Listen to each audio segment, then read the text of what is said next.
Let's go.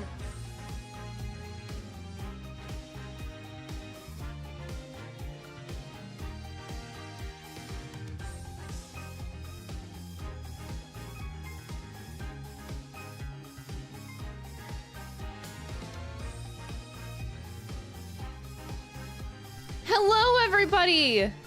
Welcome to the stream. Hi. Heck, thank you so much for the 25 months. Moni, thank you for the Prime sub.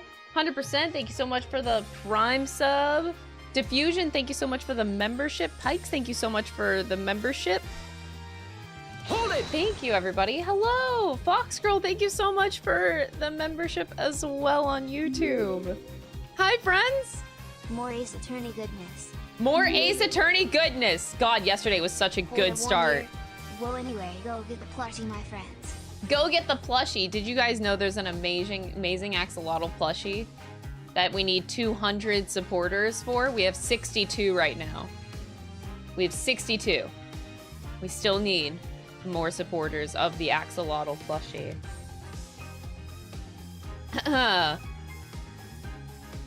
But hi. I'll plug in the plushie periodically throughout the stream. But for right now, I'm too shy, so hi. Hi, everybody. Welcome to my courtroom. I still need a gavel. Damn it. Welcome.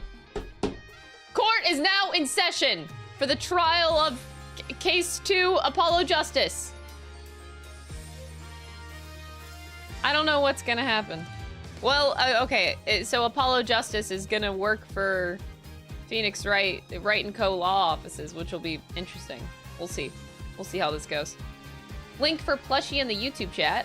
If you type in ! merch, it should come up. And then I will pin it to the top. So if you are interested in supporting the plush, the cutest plushie you will ever receive ever, there it is at the top of the stream. Also, yeah, okay, it's pinned on Twitch as well. How are you liking Smooth Riz Daddy Phoenix? I don't know if he's smooth and has Riz, but damn, he's still sharp as ever. Really. God damn. That's a lot. Like, that case was actually crazy for, like, a very first case of the game. It's kind of hard to believe. Just kind of wild. Didn't expect that much. Pikes Peak Audio tipped $5. Last time, we saw that Apollo has the Sharingan, Kristoff is Izing, Papa Phoenix is a Papa, and Crystal is increasingly attracted to the hobo. To the hobo himbo, it didn't finish. Thank you so much for the $5 donation, super chat, Pikes, I appreciate it. But yeah, God, I have so many thoughts. It's just like, I just have a lot of questions. I think I need to whip out my notebook actually and like write down the amount of questions I have. Because that locket is definitely not the last time we're gonna hear about that. Not sure what to think about it. It's like, so much of that first case was left... I feel like I left that case with more questions than I had answers, you know what I mean? So, my brain can't quite comprehend all of the questions that are, like, searing in my brain. You know, like, why did this random traveler dude have a locket that apparently was not Phoenix's, but had a picture of his daughter inside? That's strange. And then when he died, Phoenix took the locket off of him.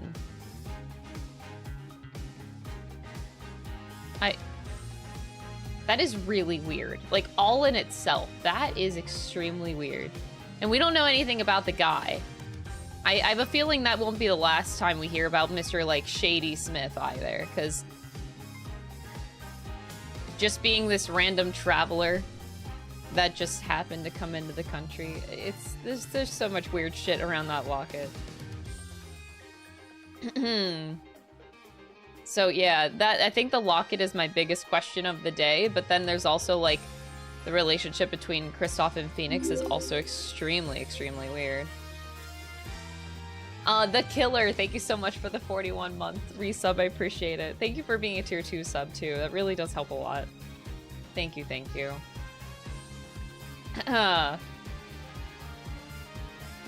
Why would you trust somebody named Shady Smith? I didn't say I trusted him. But yeah. There's so Kristoff is... If he did that, like if he committed murder in this first case, who's to say that he didn't do it before that? And Phoenix just never caught him until now? So that, that is a whole other can of worms that I'm thinking about too. Like, if somebody doesn't just... It's hard to believe that somebody just doesn't, like, commits murder on the fly like that for no reason, right? We don't know Kristoff's motives behind doing it in the first place, which is another thing that is an interesting thing to think about. What's Kristoff's motive? We never discussed that in this case, which prior to this, like, the whole Phoenix Wright trilogy, Ace Attorney original trilogy, every single case we talk about the motive. Why would this guy kill this guy? You know, that we always discuss the motive, but we never discuss the motive in that case. So that's another thing that's in the back of my mind. Why did Kristoff kill the guy? For what purpose? Because it was just not discussed. We just completely blew over that. And also, I just question, like, how long has Kristoff been doing this sort of thing? Because I don't feel like this is a one-time thing where he's just gone this far to do something. That's pretty drastic.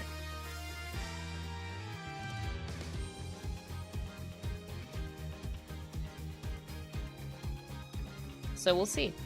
Kristoff is already, like, interesting. I don't feel like that's the last we'll see of him, even though it's like he's kind of in jail now. I don't know how this is gonna go, but that shouldn't be the last we hear of him. That story was very much finished. Patron of Dragons, thank you so much for the 6-month resub. I really appreciate it. And thank you for resubscribing for 2 months in a row. I really appreciate that. Like, in advance. You think he's killed more people? Basically, yes. I do think that he's killed more people. You don't just do that one time. The reason I think that is just because the motive is so unclear. So if he did this one time, I think the probability that he has done this before is high. It's really strange. And, like, keeping Phoenix close. I still stand by what I said yesterday with that quote. I think a perfect line that describes the relationship between Kristoff and Phoenix just after the first case is, like, keep your friends close but your enemies closer. That's what I think. And I'm not sure if both of them think of each other in that way, or if it's just on Kristoff's end and Phoenix never suspected him until this case. I think that I think it's very likely that Kristoff lives by that, like, friends close, enemies closer. So he's always kept Phoenix really close. But Phoenix doesn't seem like, he seemed like, I think he stated in the trial yesterday that he didn't suspect Kristoff ever until this case, and then it made him rethink their relationship. So I don't think on Phoenix's end, I don't know, that'd be interesting if there was more to that on Phoenix's side of things, his point of view. But Kristoff, yeah, I'm thinking that it's not a wholesome thing that he hangs out with Phoenix as much as he did. I'm very skeptical of that, basically.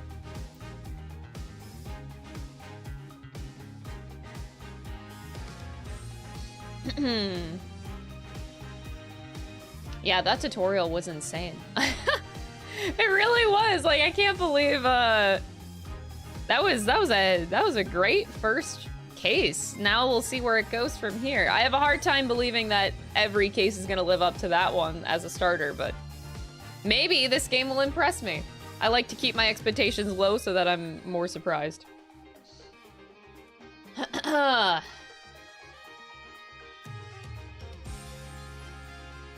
He's just weird, man. He's just weird. Kristoff. Don't know where Apollo comes into all this. How do I know Nico B? That's a good question. I think I just noticed one day that Nico started following me on Twitter. And then he started DMing me one day. And I was like, oh, I know you. He's the one that reached out to me.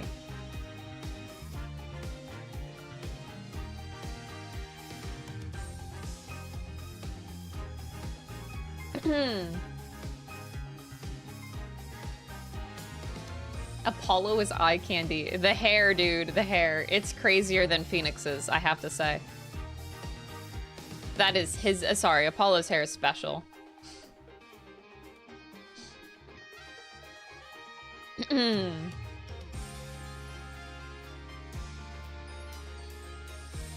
Dude, yeah. Yes, I have been watching Pete play the original Ace Attorney as well. It's been a joy to like lurk in Pete's streams as he does that. I believe he's on the DL6 case right now, even. We admire Pete in this house. Pete's one of my favorite streamers currently. I watch religiously Pete and Pirate Software now. Yeah, DL6, that's where Pete's at right now. It is really fun to watch his streams. I think it's very, I'm not gonna accuse Pete, okay? But I will say, the timeline of events. Pete started following me on Twitter 2 months ago.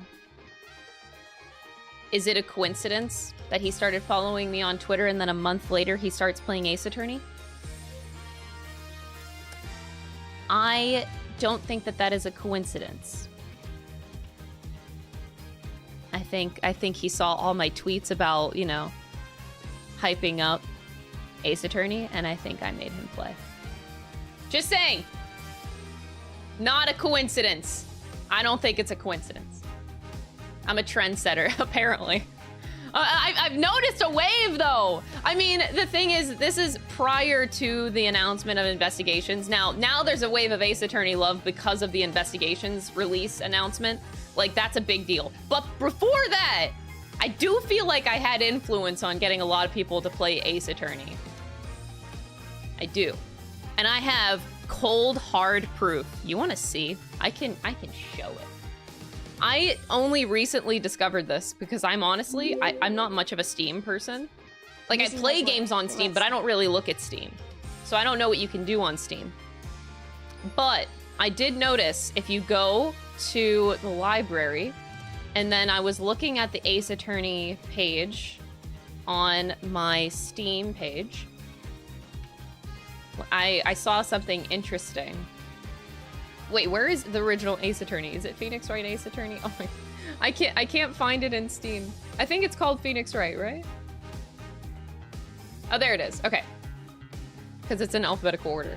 Okay, so I scrolled down on the Ace Attorney page. And I see on May... Oh, okay, so I got an achievement for starting the game May 16th. Or no. Yes. So May 16th, I played Phoenix Wright Ace Attorney Trilogy for the first time, okay? May 16th. I play it. I'm posting about it all online. And then my friend... to the best AA streamer, Emo Kristen Lord. Thank you so much, James, for the 4 months. And then 1 month later, on June 4th, after I keep posting and streaming about my Ace Attorney journey, I don't think it's no coincidence that my friend Joe Cat bought the game 1 month later and played it.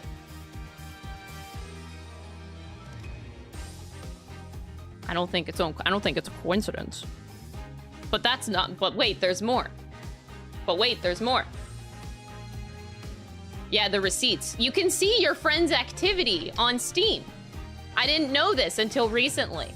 I don't like stalk my friends or anything. I just didn't know because I was looking through the library and I'm like, oh, it tells you what your friends do. So yeah, Joe Cat, he started playing Ace Attorney a month after I started.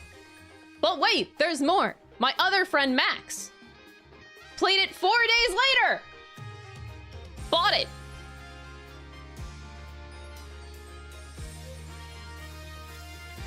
Damn, I didn't even know. These are my friends. I had no idea. And then another one of my Steam friends buys it July 17th. Now, granted, when was the announcement for the investigations? I think July 17th is after the announcement, so I cut that friend I don't think counts. I did not influence them, but I am led to believe that there is a strong possibility that I am influencing a lot of people to play Ace Attorney. I think it's a high probability. Just saying.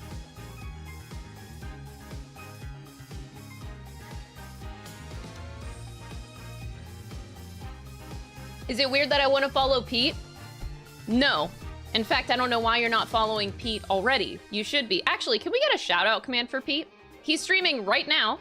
And if you want to watch his reactions to playing the DL6 case, I would highly recommend it, even though I'm also streaming, but I don't really care. Y'all can go watch his stream. We're buds. But yeah, follow Premiere too. He's fantastic. He plays a lot of the similar games that we play on our stream. He's a wacky theater kid. We love him. He has great energy in his streams. He plays a lot of JRPGs. Pretty much the same stuff that we play here. Okay, Pete's great.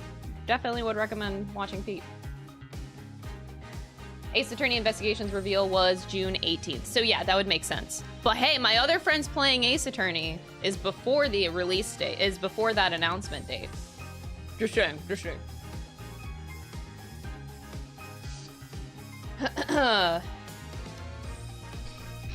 Here, Pete, on YouTube, we can get a command on YouTube as well. Let me just like post his channel link or something. So it's Premiere 2. Let me grab the link for you. End stream and raid him. I absolutely would. He's a tough one to raid because he lives in Japan. Here, I'm gonna put it in the YouTube chat for you. Oh, Alan, wait, we met on YouTube, not on Twitch. We had the shout out command, but thank you so much. All right, I got it on YouTube. There, you guys can go follow him. He only streams on Twitch. Oh yeah, 10 out of 10. Go check out Pete. He's got a great energy.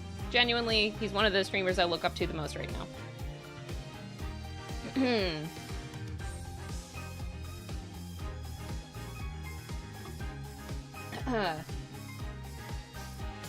Go subscribe.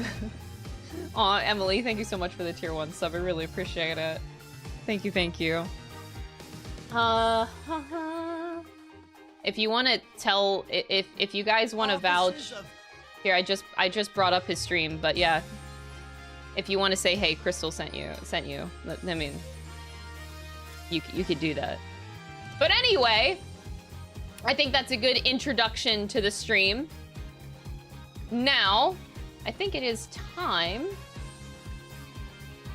to plug the Ambi plushie. Did you guys know that we have the world's cutest plushie currently almost available? We need 200 pledges. We have 65 supporters out of 200 right now, which means we need 135 more pledges. And we have 9 more days to do it. If we don't fulfill it in 9 days, no plushie happens. All you need to do is put down $2. That's it. And then you get charged the other amount when the plushie actually launches all the way in November. So you have like 3 months to save up money. Isn't that crazy? Dude, that's fucking crazy, chat, right?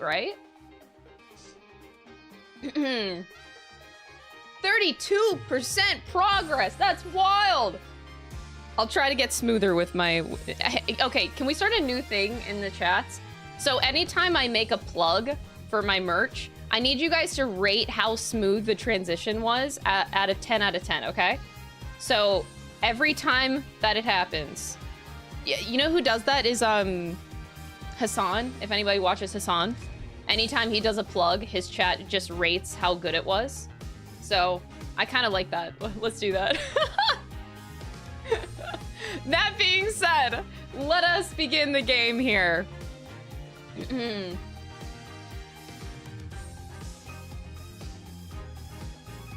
I do have my notebook here, and I'm debating on taking notes.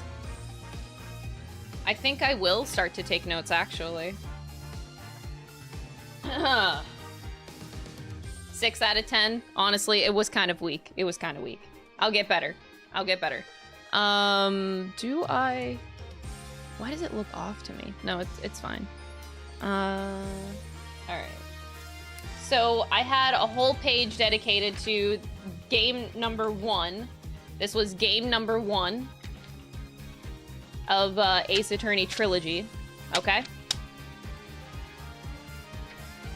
The second game and the third game didn't warrant enough interest for me to not for me to like start taking notes. But I am at case 1 of the first game, and I already want to start taking notes.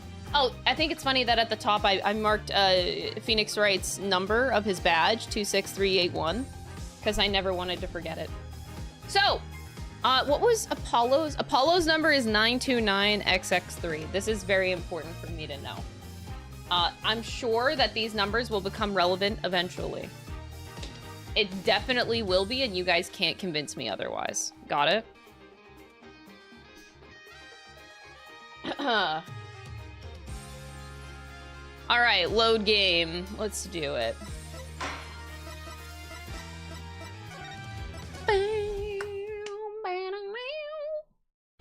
Episode 2, Turnabout Corner. Is that like a bike or a Ferris wheel? As long as we draw breath, the wheel of fate turns. Phoenix again? Was that his daughter? There was a dog. Who's that? Spinning big crimes and little crimes together. And when the wheel stops... Is that Larry Butts? You die. The hair looked like Larry Butts. God, I hope it's not. We'll see. The guy standing there that just got shot, it looked like Larry. 2 months have passed since Mr. Gavin's arrest. 2 months! My first trial, and I lost both my mentor and my job. Yeah, I'll admit it. I was screwed. But even when I hit bottom, I told myself I'd never come here. Honest.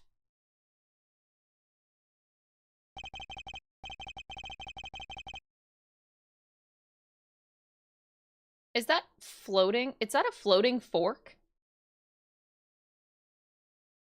There's so much going on in this room. Someone really likes magic.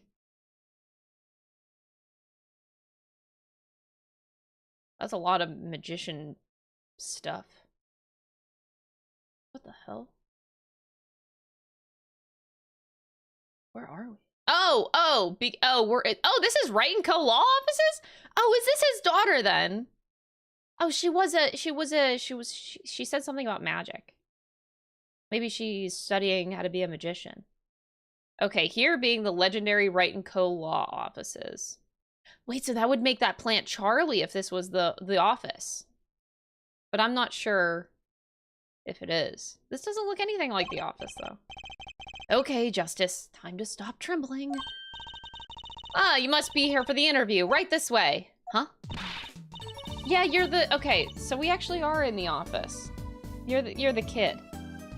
Hello there. You found the right place. I just got here. Welcome. What's with this girl? Well now, shall we begin? Begin what? Right. First things first. Any special talents? Talents? Yes, well, you must have at least one. I guess defending? Defending? An unusual talent, but it'll do.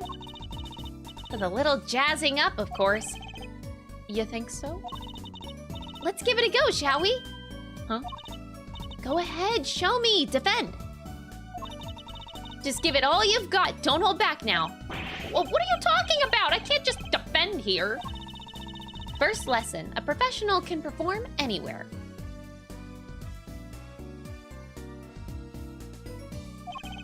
Thanks. We want people to be laughing with us, not at us. Thanks. But I'm not sure why they should be laughing at all. What? What exactly do you think you came here to do? What?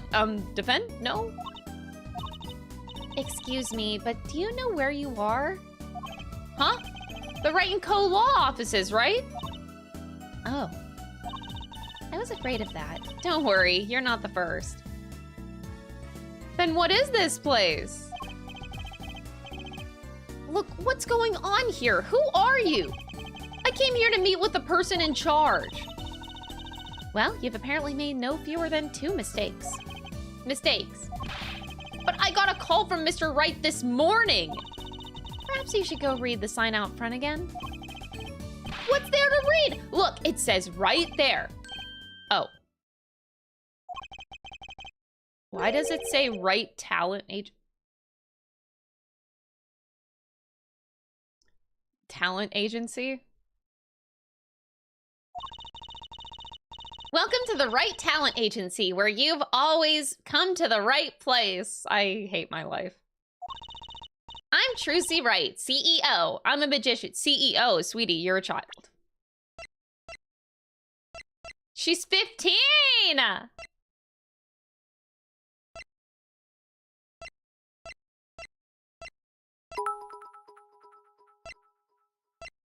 Sinning Bits in honor of the lovely Trucy Wright. All is right with the world.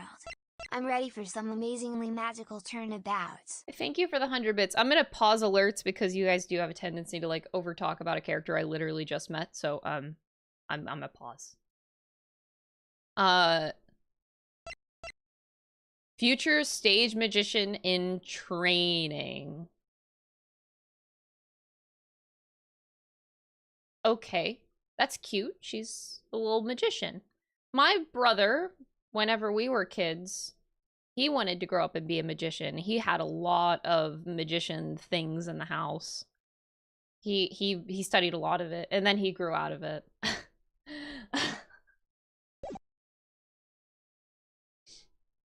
So this 15-year-old is the CEO. Okay. Trucy is her name. It all came flooding back. The trial, that girl. Hello, sir. Please pick a card. Yeah, but in this, she was wearing pink in that locket. I wanted to just... I made a mental note of the color of her outfit was different. And we all know in this game, people do not just change the color of their outfits. Okay? Phoenix Wright's suit is always blue. Edgeworth's suit is always whatever the fuck that color is. Like, nobody changes the color of their outfits here. So I'm bothered that in this locket, her outfit is pink. That's right, she's my daughter. Trucy Wright. Here, check out our flyer. Right Talent Agency. From magic to the piano, even your defense. Call now. Even your defense? Wait, is this legally what they had to do because, like, Phoenix wasn't allowed to be a defense attorney anymore, so this is like a cover-up? Oh my god, that would actually be hilarious. So, what's your name? Apollo. Apollo Justice, attorney at law.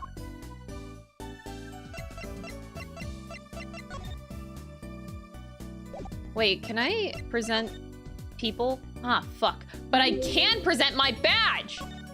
Wait, I thought I paused alerts. Oh, fuck, it didn't work. Prawn, thank you so much for the 14-month resub. I appreciate it. Thank you, thank you. Oh, I've seen one of those before. That's an attorney's badge. It looks just like the one Daddy used to have. Now, if I take this badge and do this and this, see? It's gone. Hey, my badge! What'd you do with my badge?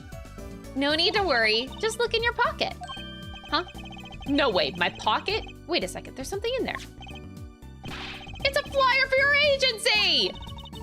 And here's your badge. You can have it back now. That's the last time I let her touch anything of mine. Period.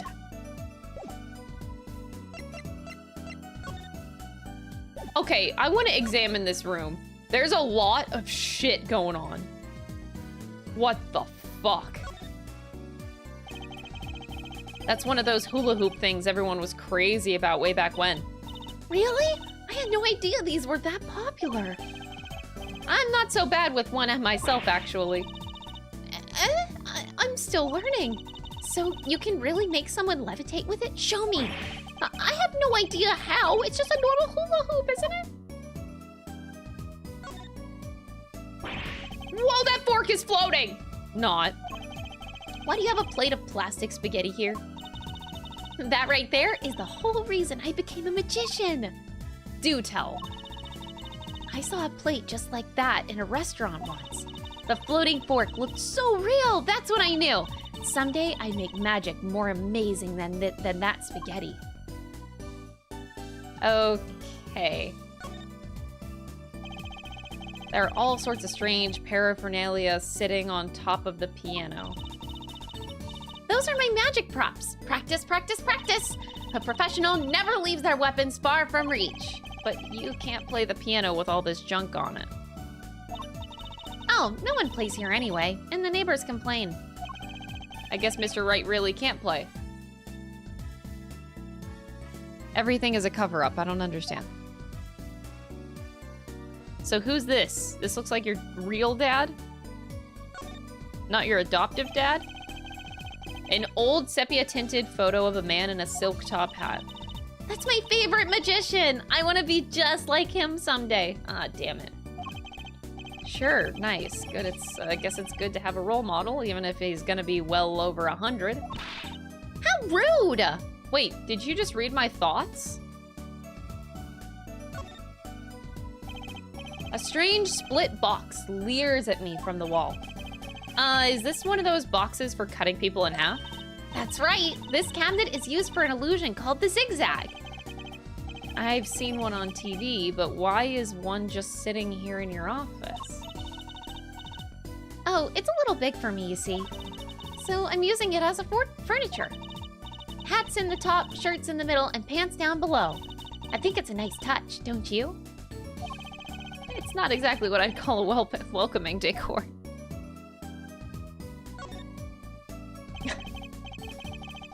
A blue silk hat, just like the one Trucy is wearing. Oh, that's just for show. Don't wear it, please. Last thought from my mind, honest. I put it there so clients can see it and know who I am. She's 15. Okay. Nothing says magician like a silk top hat. Yeah. I wonder, should we ask her if she's ever heard of Maximum Galactica? So is this Charlie? Ah, don't touch Mr. Charlie! Oh, it is Charlie! I was beginning to doubt if this was actually Wright & Co. Law Offices. Mr. Charlie? He's been in this office much longer than I have. Daddy's mentor had a great fondness for Mr. Charlie. Oh, Mia. He's lived here ever since Daddy was a rookie attorney. Huh, Mr. Charlie, right. Now I take care of him. All these legal books must be Mr. Wright's leftovers. There's a lot of unrelated books in here, too. One Trick a Day, Magic for Idiots. You'd think a pro magician would aim a bit higher.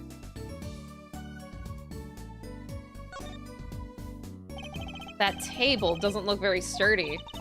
You've never seen one of these? It's a magic table. So, like, you make this teapot disappear? So you might think, but that's not it actually.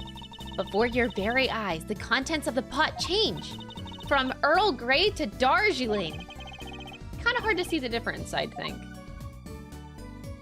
I also don't know the differences between my teas either. And I'm not gonna pretend like I'm a tea connoisseur. But I can probably name you one person that is a tea connoisseur.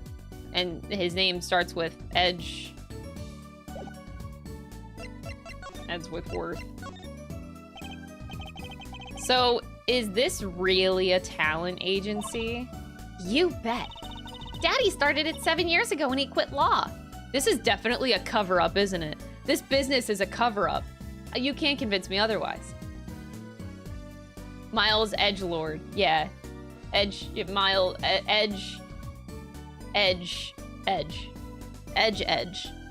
That's his name. Of course, we only have 2 people signed up right now. 2 people. Does that include you? Trucy Wright, magician extraordinaire. I've done a lot of stage shows, paid too. Paid? She's 15! I'm a professional, you know. Right. Promise you'll come to one of my shows, okay? Let's see. Oh, and the other person our agency represents is Phoenix Wright, pianist extraordinaire. Extraordinary. Ah! Extraordinary! Ah! Why is that such a roast? That's a subtle roast, though. Your dad, in other words. Didn't he say he couldn't play the piano? Our agency doesn't see that as a problem.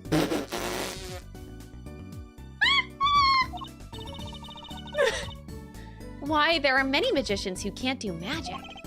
At least you're optimistic. I'll give you that. So you're you're Phoenix Wright's daughter. That's right. After Daddy quit law 7 years ago, I promised I would keep him fed. Yeah, how does Phoenix Wright pay for anything? I don't understand. So I'm kind of his sugar daddy. Oh. He had a sugar daddy. What the fuck happened to him? He had a sugar daddy! Like a real one! What happened? No. I'm in charge of this whole office, too. Pretty amazing for a young lass of 15, wouldn't you agree? 15? How old is Mr. Wright? Daddy, he's 33 this year. I'm sure there's a good explanation. I hope. Oh my god, the way she bounces, though, is so cute. It's hard to not just, like, look at this animation and not just, like, my heart melt a little bit, because it's, like, adorable. It's just bouncing. It's just biggity bouncing. It's so cute! I like the little animations she has. She is adorable. I just want to pinch her cheeks. Yeah, we'll just, like...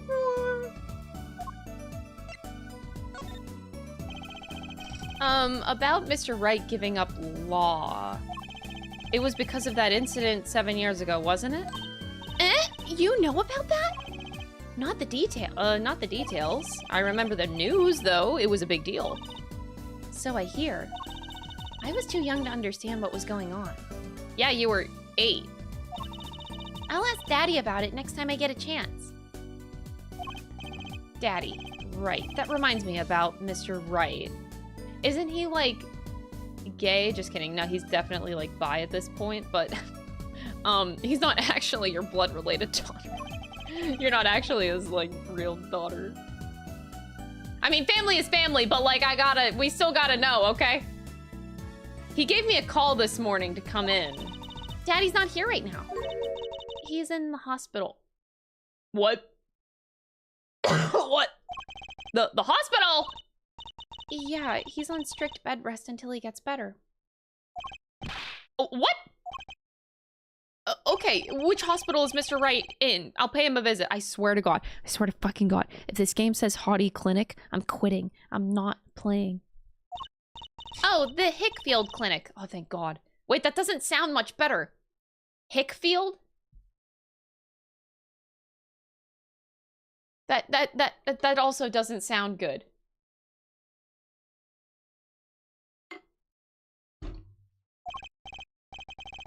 Right. Well, I'll be going now, and I'll give this showbiz gig some thought. Wait, I'll go with you. Oh.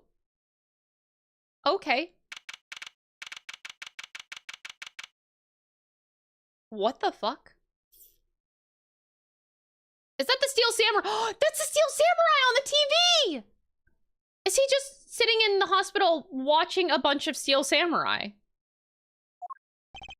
So, this is Mr. Wright's hospital. No!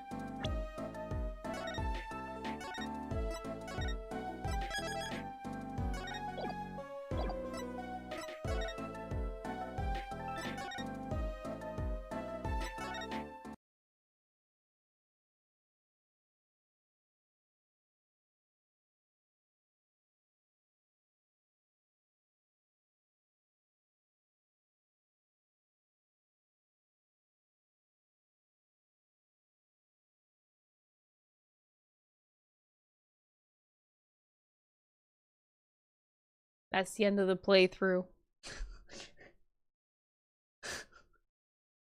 That's the end of the playthrough, y'all. Was a nice stream.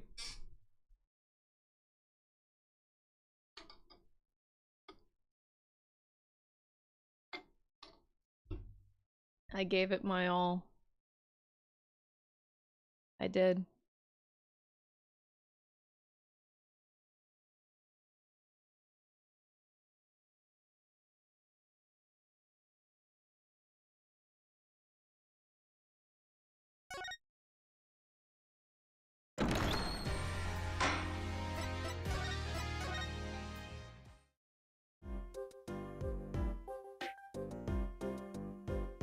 It's so weird how the game just ends after the first games. Okay. You're visitors, are ya? Yeah. Are you the doctor? Yep. Dr. Hickfield's the name. Good morning, Doctor. Oh, hiya there, Trucy. Cute as ever. Is this Daddy's room? Oh, yeah. Except he's gone for a morning checkup. He'll be back soon. How are you, Miss Trucy? Got any places you'd like examined? Doctor? The nurse was looking for you. Why, a visit isn't the daddy or cutest little thing in town. I guess I'll be off then. Later, Trucy. Wow, what an odd bird. That's all Apollo has to say about that. Wow, what an odd bird that guy was. That's all. Good morning. Didn't expect to see you so soon. Hi. Mr. Wright. I have so much to talk about with this man. What the fuck happened? I'm gonna examine the room first, though. So you like Steel Samurai? What's that on TV? Looks like some sort of action hero show. Oh, I know that one. That's the Sniffling Samurai. Sniffling Samurai, damn. His booger flick, Attack is a big hit with the grade school crowd. Yeah, okay. I had no idea you like this kind of stuff, Mr. Wright. Well, what else is there to do when you're stuck in bed? Besides, the episodes will just keep piling up if I don't keep up, you know? Oh my god. Yeah, try not buying them? Now's the only time I get to watch and write up my reports. Your reports. It's a long story, like a lot of things, actually. I mean, yeah, the whole trilogy of the first, you know, the first 3 games of this series is it's a long story.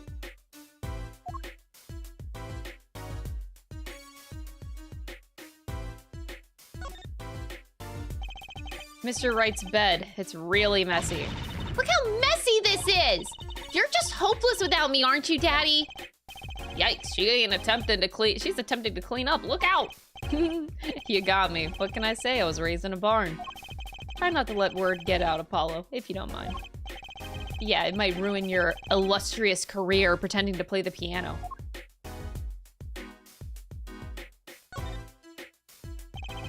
A swaying, spiraling stack of DVD cases.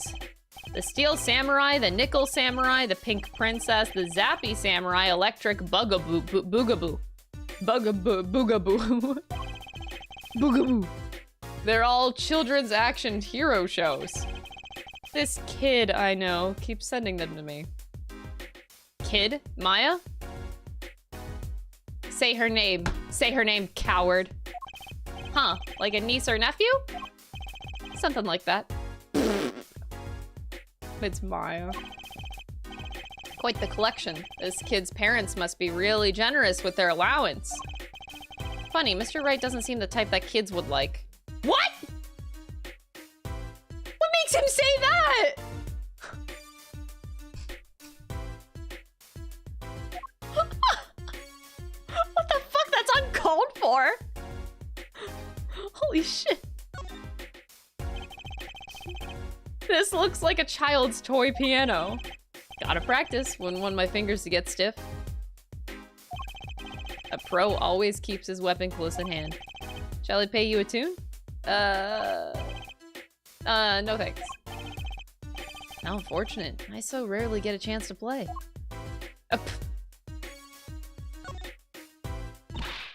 Daddy! You snuck some grape juice in again? The doctor said you weren't supposed to drink that here. Trucy, look at the label. Oh.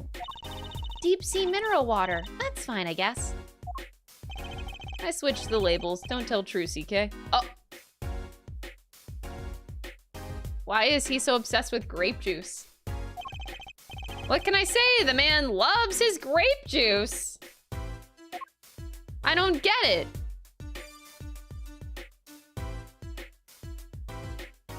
He's not like drinking. Like, it's just grape juice, right? It's not alcohol. Like, I really hope that he's not just become an alcoholic. Is he that fucked? It's grape juice.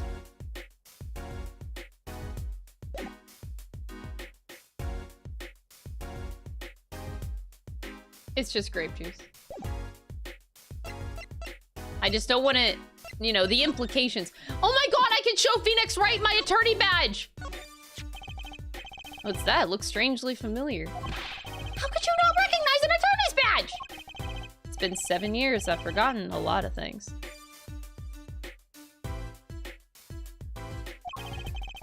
I guess some 7 years are longer than others.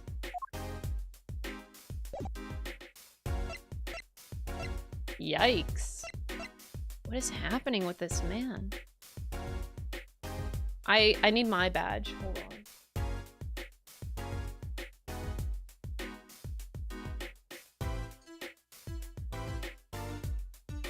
I left my badge. I wore my, like, Edgeworth suit at, Otakuthon. I left the 2 badges on. I need to take them off, though. And plus, Edgeworth would never wear the prosecutor's badge actually on his lapel. But for right now, I just put it there so I don't lose it. Actually, I should take it off. Okay.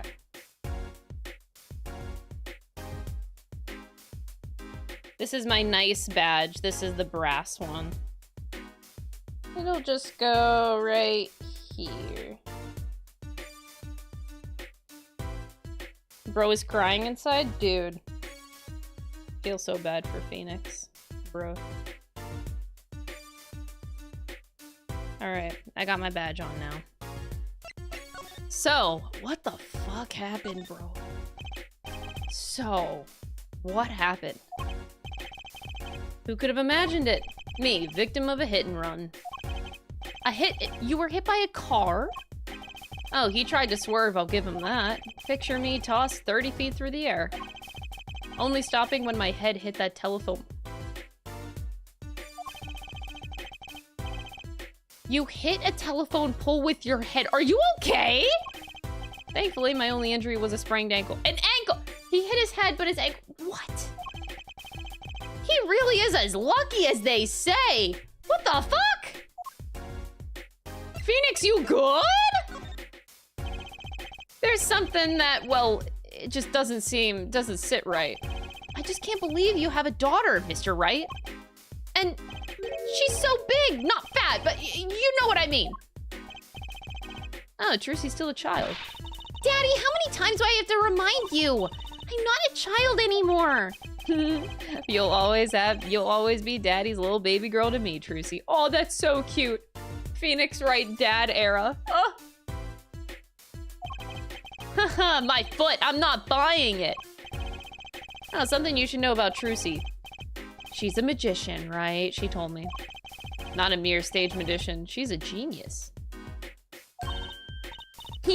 Aw, Daddy.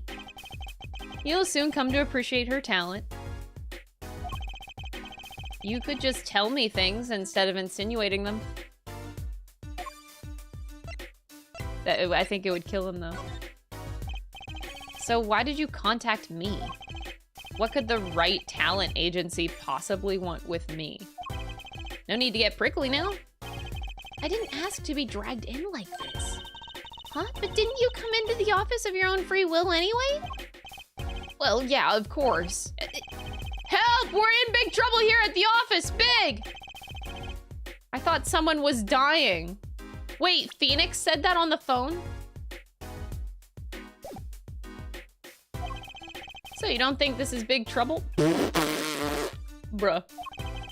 My talent agency represents only 2 people, and one of them is in the hospital. That's right, Daddy. How are we gonna pay this month's rent and the groceries? Yeah, that's the problem with such a tight operation.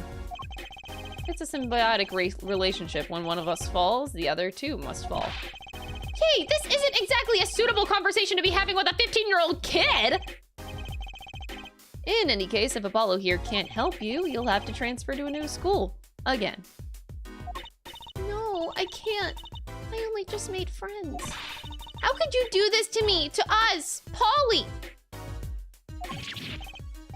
Polly, they took in the fucking bird as a pet? What, now it's my fault? On that note, how about you come work for us? I've got the perfect client for you already lined up. A client? You mean I get to do my job? I get to defend in court? All right, I'll hear what you have to say. You got him, Daddy. Hook, line, and sinker. Now it's time to reel him in. It's official. I'm scared.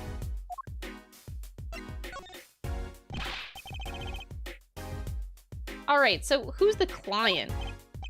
Ah, yes. Here, take a look at the map and I'll explain. Last night, I left the office just before 9 o'clock. I was going to that Indochine pasta joint, Alden Ties. I play piano there, of course. That's when it happened. The car sent me flying, nicked a telephone pole, and zoomed away. Creepy, huh? Just a tad. It's almost as creepy as hearing you tell the story like it was no big deal. The car sped off in this direction. So, good luck. He just gives me that. That's all we get. Good luck, you're on your own. Figure it out, bye. Huh? You wanted a client, didn't you? Well, I'm your client.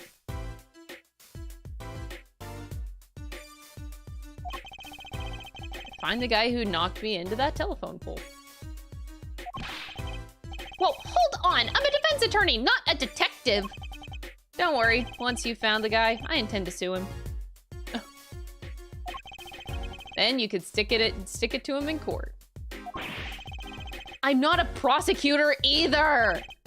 I'm sorry, but this is crazy. I'm going home. Don't get so worked up. It was just a joke. Just a joke. It was just a joke. I got hit by a car. It was just a joke. I'm gonna sue him. It was just a joke, bro. Just a joke. I'm just screwing with you. Huh?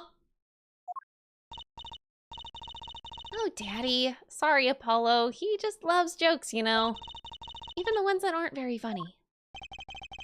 Your real client should be stopping by the office at any time now. The office? You mean the talent agency? No harm in going. It's not like I have anything else to do. One more thing. Do look into my accident too, would you? I marked the scene of the tragedy on this map. It's right in front of this park. Should be easy to find. Is the park really called People Park? So, he's going to make me investigate this after all.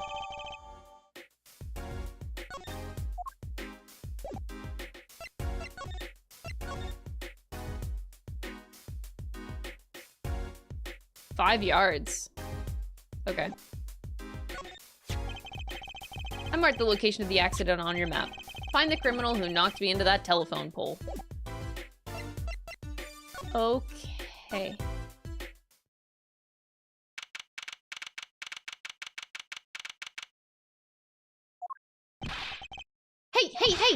How long you planning on making me wait, eh?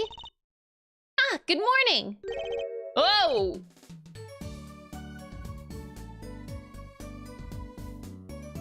Hey there, Trucy doll. Sounds like her pops had a bit of a rough spot, eh? All's well that ends well, I guess. This is our client? Eh, so this is that Apollo fellow, eh? Oh, yes? The name's Apollo. Look at him there, all arms all crossed like ready to fight. Yes, sir. You don't mean that literally, do you? The boss told you what I need, right? Don't let me down now, Apollo. Don't worry about your defense, sir. I am on it. Defense? Your noodle half-cooked? It's too late for defense. My castle's been stormed, my cape's been kept, my noodle stand's been stolen. Noodle? You know Mr. Eldoon from the noodle stand, don't you, Polly? Oh, Polly, me? No nicknames, please. Oh, I thought she was referring to... Okay. Polly, that is so confusing. Okay, Polly is my nickname. I hate Trucy. Just kidding. So far, she's really cute, but come on!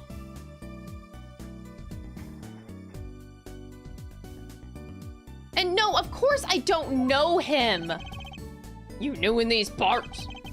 Not really. Ugh.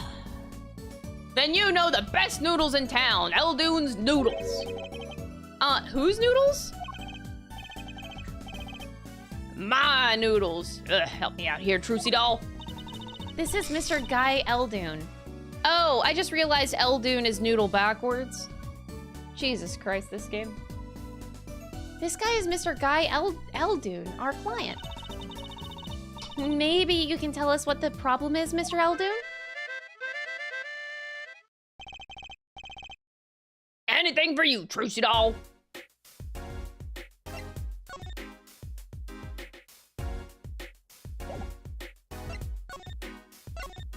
Oops. So tell me more about Eldoon's noodles. You don't know the genius that are my noodles? I make them salty. Why, they're saltier than salt. Now I really don't want to find out. Daddy's a regular at his noodle stand. He frequented my pop stand back during his attorney days, too. Yep, him and his assistant. I'm sorry. I'll be sure to drop by your stand soon. Wish you could, Sonny. Heck, I wish I could. I'd give anything for a bowl bow now. What do you mean? It was stolen! My stand! Gone! Stolen. So, you run a noodle stand, Mr. Eldoon. Guy Eldoon's the name, and noodles are my game. The secret's in the soup. Been searching for the perfect soup for 1.5 years. And that's not that long, really. My family's been noodle men for generations. Got a lot of expectations on my shoulders. Oh, that's why his hair is literal noodles, too. Oh my god. Oh, the whole hat thing. It looks like noodles are... Okay. That's a design. 15 fathers passing the noodle to 15 sons. That's a pretty old noodle. I am fool that I was, I pushed it away. I rebelled against my pops and picked another livelihood, but that didn't turn out so well. There was no denying it. Salty broth runs through these veins, boy. So, it was like destiny that you became what you are. Right, destiny's the word. Oh, I fought it. But in the end, I was bound by the twisted noodle of fate. Not a mental image I care to linger on. So last year, I started my noodle stand, the 15th generation of Eldoon's noodles. It was last night. I was doing my rounds, blowing my whistle. It's like an ice cream truck's bell, but louder. He even gets complaints. Now you're just trying to butter me up. That sounded more like the blues than a whistle. I closed my stand for the night and parked by my house. Then this morning, dark and early, it was gone, my keep, my castle.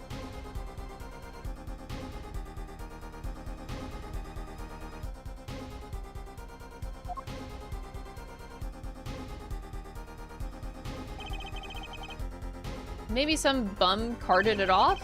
Just guessing here. I don't care who did it. Without this stand, I'm finished.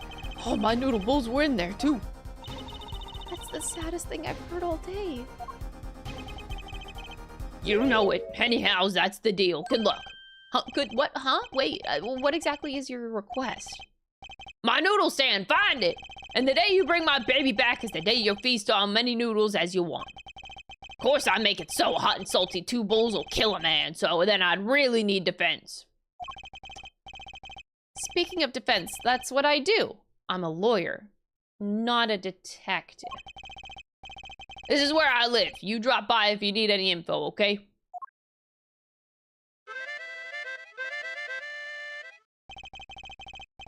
Get it back today if you can, Paulo. I got noodles to make. Things have certainly taken a turn for the bizarre. Traffic accidents and noodle stand thieves. Actually, there was something I wanted to ask you about, too, Apollo. Huh? I have a bad feeling about this. Listen to the lady's problem now. Don't be cruel.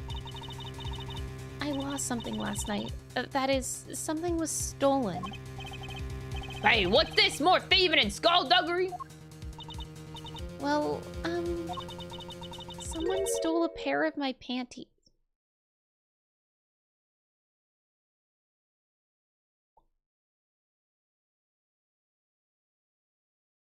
What? What? Panties?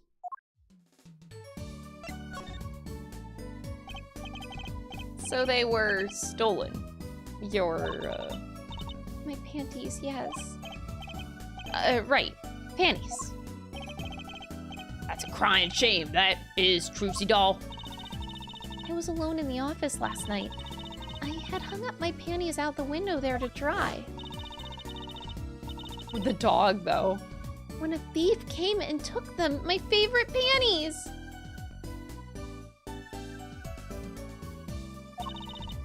I ran after him. Give those back, I shouted. Wait!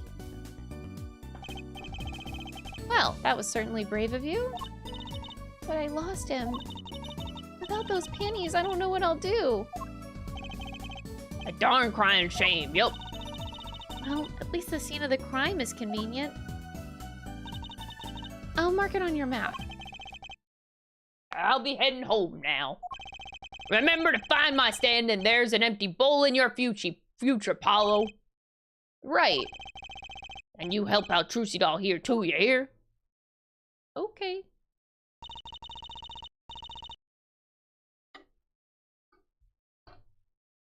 Things have certainly picked up, haven't they? We have no work yesterday, and now we have 3 cases. I guess. Let's see where we stand.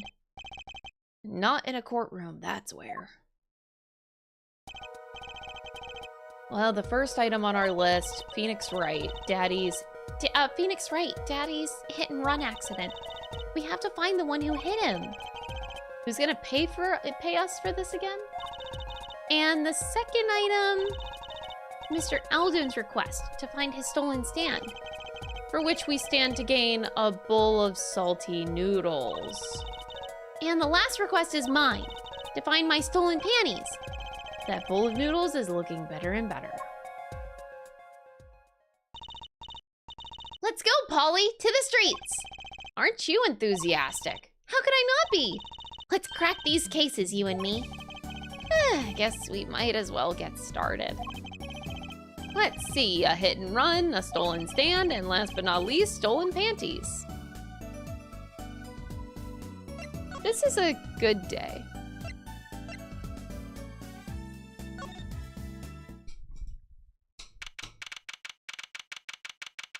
New. What the hell? Oh, there's a dog. So what's this place? This would be Mr. Aldoon's house, silly. Oh, so this is where his stand was stolen from. I could see a piece of evidence lying on the ground already. Hey! Look, there's a police car parked over there.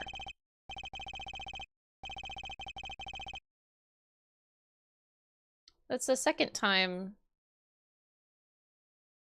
Merictus Clinic. It was in the other picture as well. You're right. What's with the sparkly entrance? What is this place? A hospital? There's a side, Merictus Clinic. Oh, that's where the thief went. The thief? The one who snatched my panties. He ran into this clinic last night. Wait, maybe that police car is here to find my panties. I doubt it. Well, there's only one way to be sure. Let's investigate. Ah, there you are, Sonny. Well, you find anything yet? No, not yet. The longer you loaf around here, the saltier your victory bowl gets. Just remember that. This bowl of noodles is sounding less like payment and more like punishment. New! I don't understand, the new. That's quite a sign. I take it that's new as opposed to old. Ah, you like it? Made it myself, I did. I meant to write noodles, but ran out of space. Prior planning prevents poor performance. Lucky for me, it spells a word all by itself and spruces up my image, it does. It does have a certain power of willful denial thing going for it.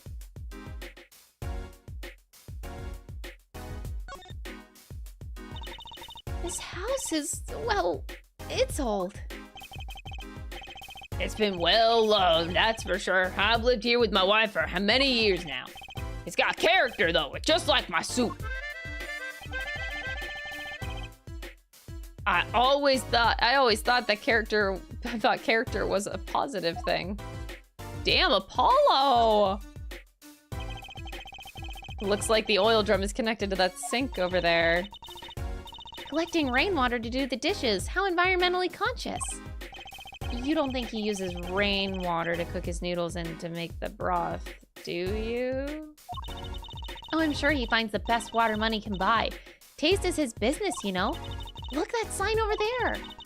Aldoon's only uses water from all natural resources. Oh. I think I'll take a rain check on eating here.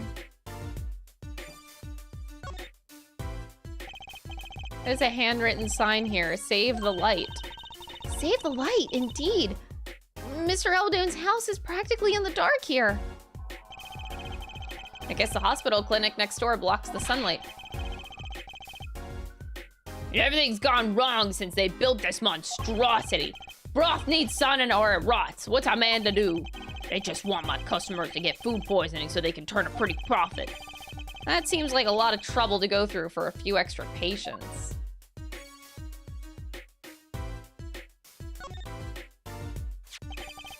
Is this yours, Mr. Eldoon? Hey, there's the heart and soul of Eldoon's noodles. The bowl absorbs my salty soup. Pretty soon it's gonna taste just like noodles. Wow, it does smell like noodles. All my other bowls got taken away by my stand. Get it back from me, sonny boy, I'm begging you.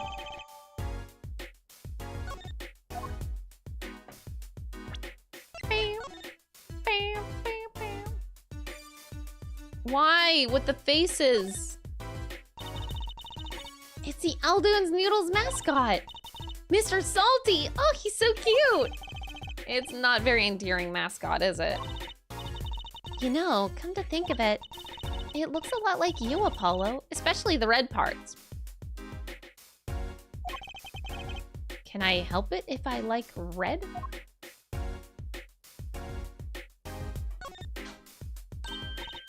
Ooh, look, I love these little personal touches. Seems a shame to hide it on the bottom of the bowl. Huh? When I touched it, the paint flaked off. He must have painted it on by hand with warm, professional care. After buying the cheapest paint he could find with cold professional thrift. Oh my god, Apollo! Sassy motherfucker! Okay.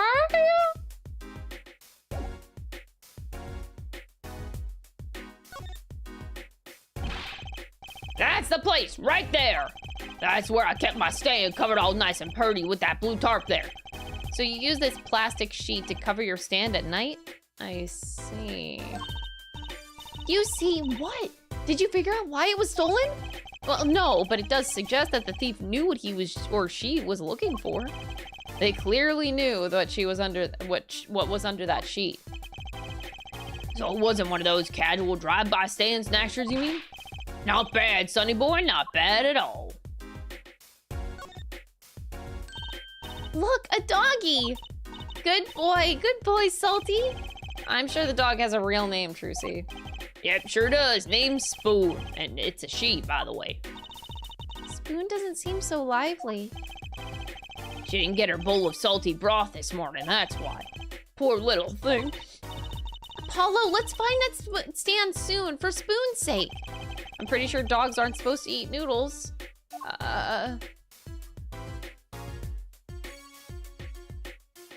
Pretty sure that's not a good idea. Wait, what?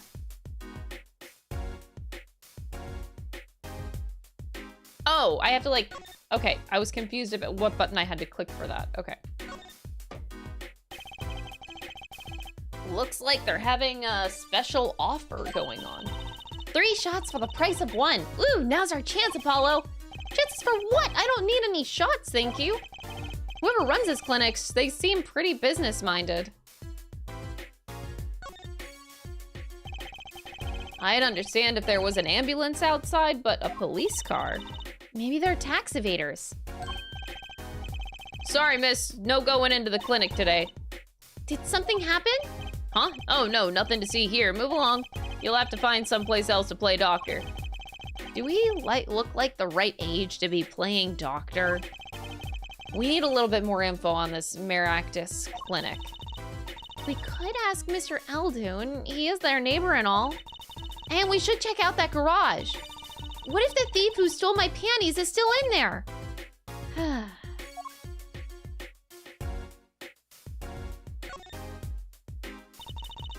That doorway sure is sparkly. The Maractus Clinic, huh? Well, looks more like a casino parlor than a hospital. They must be quite profitable. Funny, it looks closed. Maybe they're on vacation today? Okay. Well, that seems to be it. So, your stand, Eldoon's Noodles, was it? Aye, passed down from father to son. That stand's seen its share of salt. Salt runs in the family, you might say. I bet high blood pressure does too. So, your stand, Eldoon's Noodles, was it? It wasn't just the stand that was stolen, Sonny boy. I lost those wobbly wheels, my salt-crusted stew pot, my stained sign. I didn't just lose a stand, I lost a legend. No one steals a legend and gets away with it on my watch. Let's find that legend, Apollo. Isn't it about time he bought a new one anyway? We don't question it. Are there any more details you could give me about the stand? You bet, Sonny boy, it happened last night. I was blowing my whistle like always, crying the town I was. The smell of broth filled the streets thick and salty. I got home, well, right before 10 p.m., I reckon. Guess he's not aiming for that late night market. I washed my bowls and gave the wheels a squirt of grease, and then I went inside. When did you notice it had been stolen? Early this morning before the sun rose. Work starts early. Do that many people eat noodles for breakfast? Does anybody do that? Like, I think that's kind of gross. Please tell me nobody actually eats noodles for breakfast. I really hope that no one does it. Nope, nope, okay, yeah. Good, don't do that. I'm washed up on the salty shores of ruination. I do ban that guy. I do ban that guy. Doesn't sound too bad. Oof, I hate having a heavy breakfast. It literally makes me feel like shit the whole day. If I have like a lot of heavy food for breakfast, it just makes me feel like shit. Does not set the day on a good tone.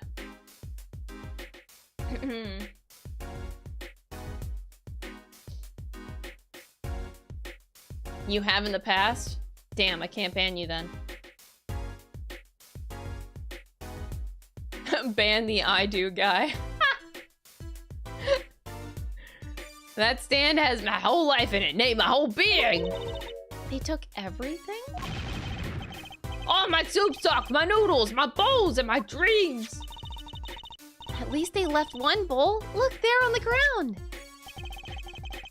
If you don't find that stand today, then I'll be forced to walk the streets peddling that bowl, my last bowl. Please, I'm under enough pressure here as it is. That's it. That's where the thief who snatched my panties ran off to. That's a crying shame, that is. If they have to steal, make it my loincloth, not some pretty girl's panties. The garage, right? You don't think the thief lives here, do you? I wouldn't put it past that good-for-nothing doctor. Do I detect a little animosity here? Let's make sure to check out that garage thoroughly. Hey, do you think something happened next door? There's a police car out front.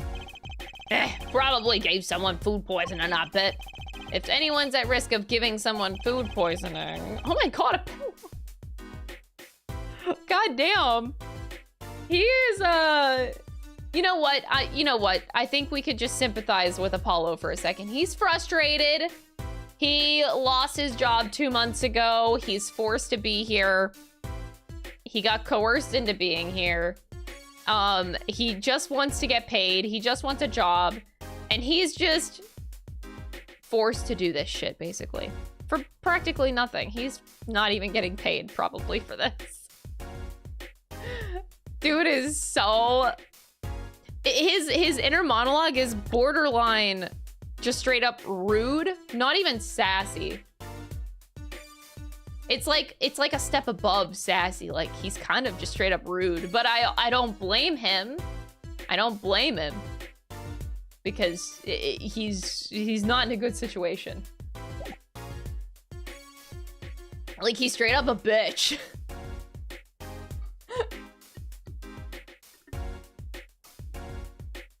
I ain't complaining though. It's entertaining. That police car got here this morning, actually. I asked what they were up to, but they wouldn't even tell me. The neighbor. Not that I was surprised much. That doctor works for the wrong crowd. It was just a matter of time before he got what was coming to him. The wrong crowd? Never you mind about that.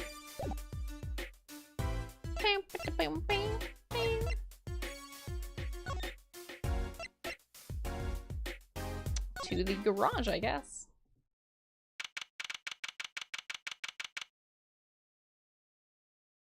What the hell?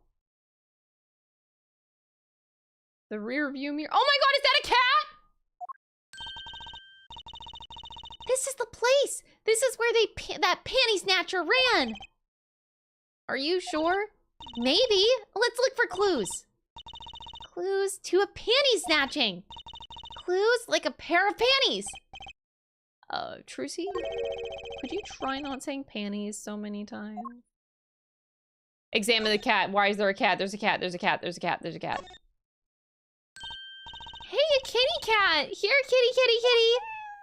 Oh! It's not coming down. We do look kind of suspicious, you have to admit. It's okay, kitty cat. Here, his hair won't hurt you. Low blow. It's okay, kitty cat. She won't make you disappear in her hat. Oh, the kitty cat, though. There's something about this car. Let's take a closer look. Oh no, not the muffler again. That reminds me. I once read a record of a case that Mr. Wright worked on many years ago. Oh, wait!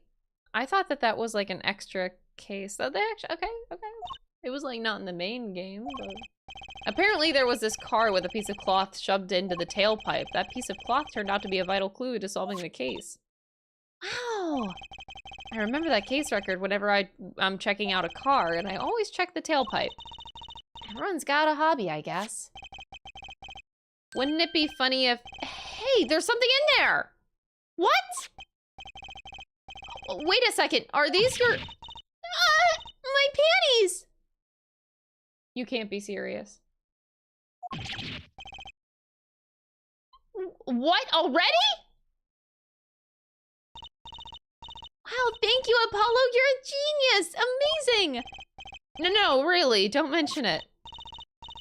No, I'm serious, I'm really impressed. You must have a nose for finding girls' panties. What are those? My little panties, of course. They've come home to Mama. I couldn't wait to use them. You're going to put them on, now! Watch closely now. See? Nothing in the panties. Ta-da! Where'd that come from? How did that bowl get in your panties? My panties are an extra-dimensional space. Anything can fit in there.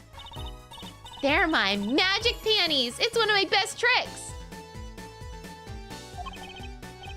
Magic panties. They love them over at the Wonder Bar. I do shows there nightly. You mean those panties are a prop? You could have told me this sooner! Well, that's one case closed. What are you saying? We still have to catch the sly devil that ran off with the tool of my trade. Oh, right. Something tells me we're not finished searching this garage anyway.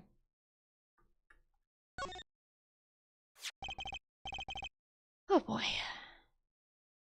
Oh, the stopwatch. Pocket watch thing. Look, a cell phone. Someone dropped it beneath this tire. If the car moved, it would be crushed for sure. I wonder if it belongs to the doctor. We should bring it to him later. I really don't want to have to look at bloomers. These are bloomers. They are flat. Well, I'm glad there's nothing... Oh, wait. Something the matter? I was just wondering if there was, like, a switch on these? Of course not! Huh, mysterious. Oh, do you want to know the secret of my panties? No thanks. Who uses magic panties in a stage show anyway? I had to do it. Alright. Got your classic camera. But yeah, the pocket watch up here. Look at this cute little watch strap. I want one! It's kind of odd, though. What is? I mean, if you wanted to know the time, you could just look at the phone itself. Hey, you're right. Sharp, Apollo. Thanks. Finally, some respect around here. So what does that tell you? Well, the owner of this phone doesn't think through the details, for one. They did drop their phone after all. I kind of figured they were a little spacey already. Oh, good point.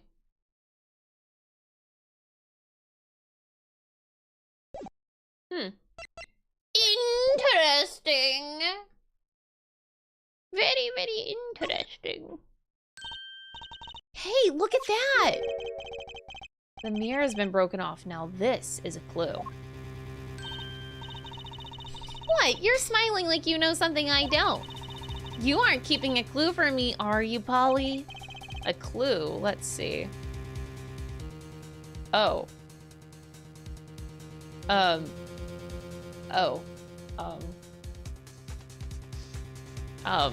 This is the car that Phoenix hit. I was just gonna, okay. I got nothing. That's your clue? Sorry, but that leaves me feeling kind of, clueless. Like father, like daughter with the humor, apparently. There's no need to bluff here, Apollo. Wow! Save that for the court. Thanks for the advice. So we'll have to come back here later because we don't have that. But there's a cat. Oh no, not the stepladder thing. Look, it's a folding ladder. Polly, that's called a step... Oh no. That's called a stepladder. Come on. A stepladder. How is that different from a regular ladder then? It's much more complex piece of machinery. It's like two ladders stuck together. So you admit that basically it's a ladder, right? Wait, huh? You have to look past the form. It's the essence of the thing. Can we talk about something else? Oh, we got her! Ah, someone's there! Oh, it's just a gold-painted human skeleton. Just a human skeleton and a painted gold? There's a mannequin hand waving to us from the box behind the skeleton. This place just screams hospital storage, don't you think? It screams something, that's for sure.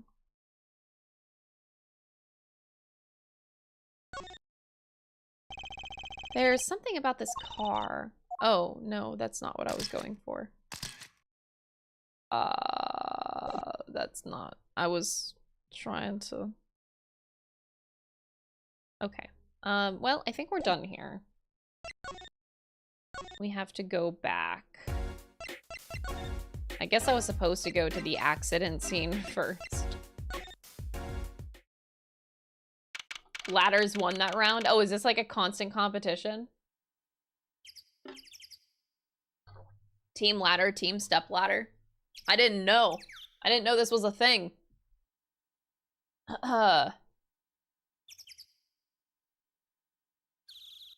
Team step ladder reporting.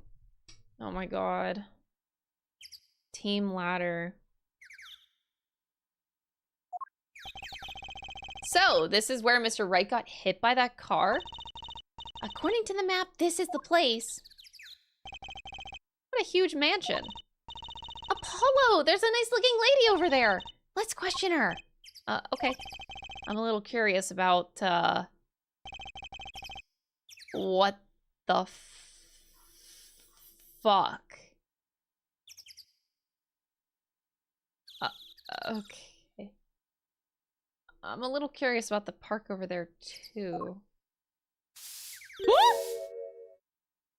Person jump scare. Excuse me, can we have a few words with you? You want something? Whoa, that husky voice. Why am I suddenly sweating? That's quite a house you got there. You must have a lot of money. Oh, money sounds like something my son would call his friends. What? Oh. Okay. This is the Kitaki family mansion, little girl. You, kid with the hair, you want something? Me? No, not a thing. Bye! Apollo, we can't just leave without questioning her. What if she knows something? But the Kitaki family, they're the biggest organized crime syndicate in town.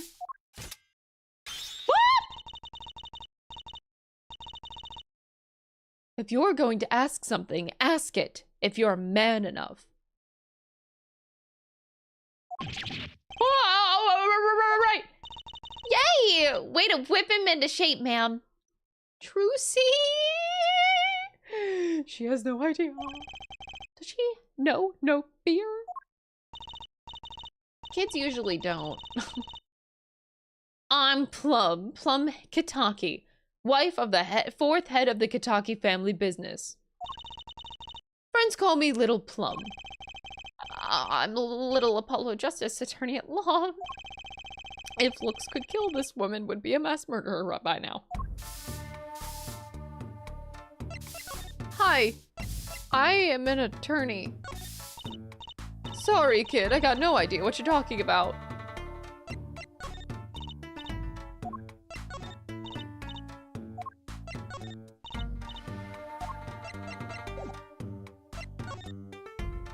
I like the music.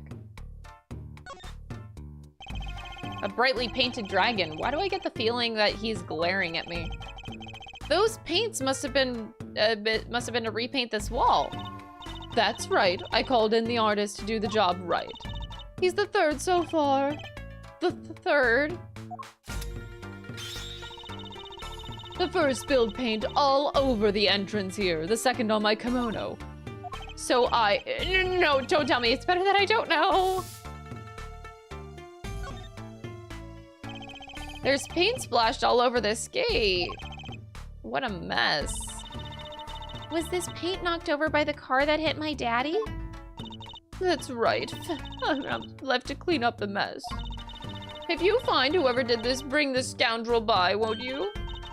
Of course, then you can make them clean up their own mess. Oh, you're cute. Naive, but cute. When I find whoever did this, you can bet I'll be doing some cleaning. Why do I keep getting threatened like every 2 seconds?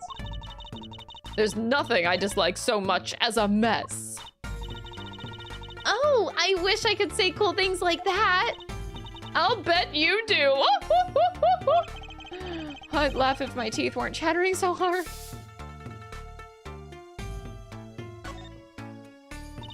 Wow, what a big house! And the gate is so big. The Kitaki family is pretty big around these parts. I like the fox. It's so cute. Ah, that's our family crest from the old country. Your family crest? We're clever as the fox, and our teeth are sharp. So it's like a motto. You need a crest too, Apollo. Oh, how about the scales of justice or a lunar lander? I'll pass. Thanks.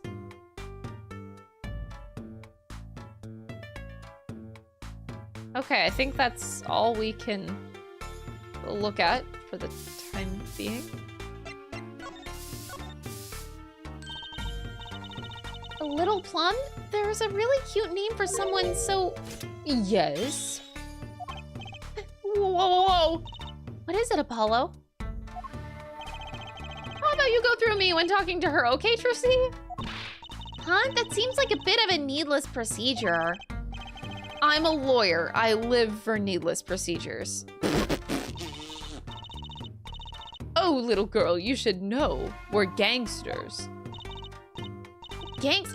Oh, that means you're the bad guys. Trucy, through me, please! I'm begging you! The bad guys? I like the sound of that. I'm gonna need some warm tea after this. It takes a lot of hard work to protect a family fortune. Things aren't as easy as they used to be for us bad guys. So you're saying that business is in a slump? Let's not ask about business if we can help it, please. So, there was supposedly a car accident here last night. Last night? Of course you wouldn't know about it. Sorry to bother you. Wait. Yes? You're talking about that man, aren't you? The one who flew 30 feet and just walked away? That sounds like our Phoenix Wright. That's my daddy! I should have known! One of our capos thought that he'd make a great point man. Capo? Point man? Could you avoid using too much industry lingo? In any case, it's been nothing but trouble. I've been cleaning up this mess since morning. Oh! Cleaning up this paint?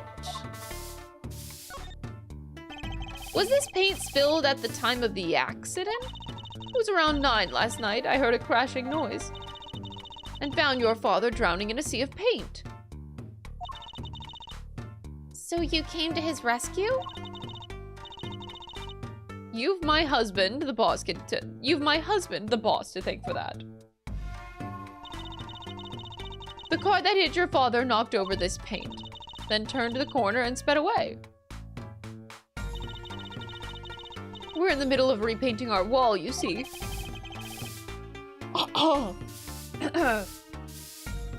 She looks like a thumb. Hey, that's rude. You can't just say that to somebody like this. You're gonna die. That's exactly how you die. I'm sure that dragon is glaring at me. Why are you here cleaning it up? What do you mean? I mean, aren't you a gangster? Don't you have any goons to do your dirty work for you? Please go through me when you want to. Whoa, don't be such a stiff lawyer, boy. I suppose we gangsters do have a certain image. Yes. But we're community-oriented gangsters, you see. The boss likes to give back to the people. How noble. I availed myself of the public facilities to get rid of all the garbage. Now there's just the paint that's on the street to deal with. Public facilities? I wonder if she means that trash can. But it's not letting me...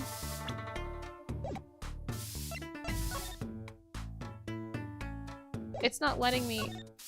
Oh, now it does. Woman!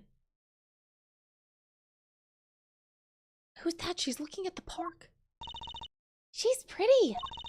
I bet she has a story, you know? There's something about her. Too bad she seems to be in a bit of a rush.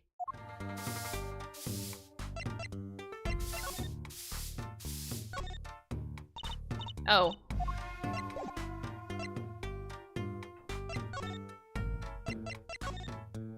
So, do I dare question this? You know what? I think we're fine.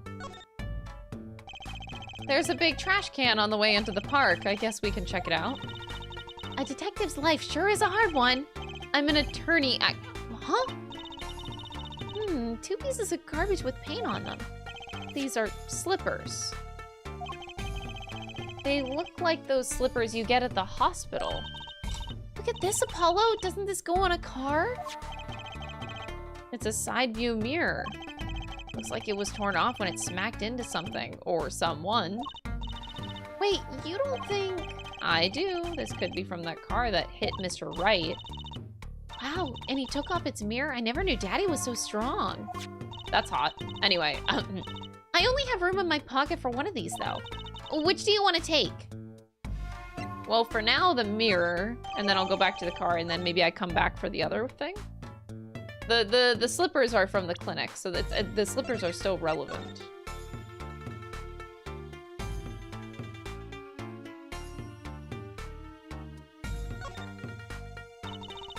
I'd cut clean off. I wonder what's in there.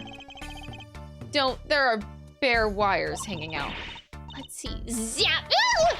What are you? Are you okay? Just a little joke. Don't scare me like that. You mean don't shock you? Zap! Trucy! Why?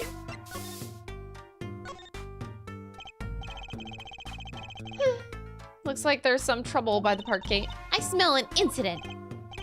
Ma'am, there's no entry to the park. Now, don't you tell me where I can't go, young fella. I always walk through this park on my way home.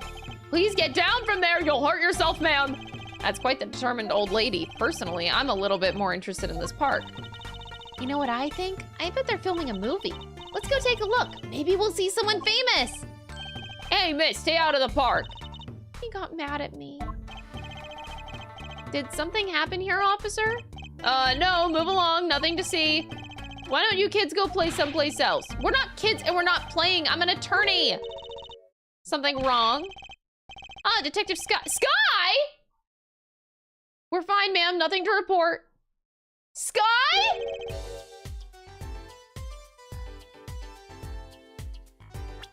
Really? Oh, that's random as fuck.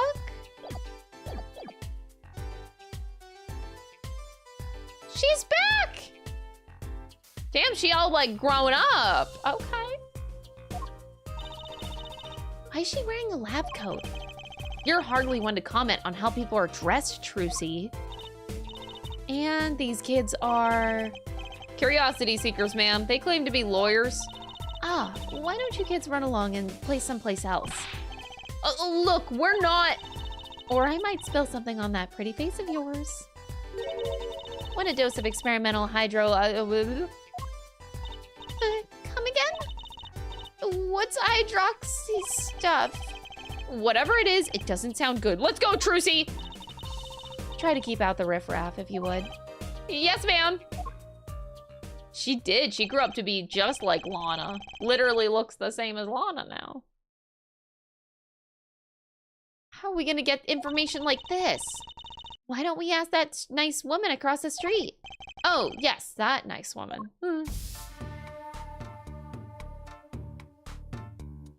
Okay, I'm gonna take a quick break and go back to the garage so that I can swap out my pieces of evidence here. If that's what they want me to do.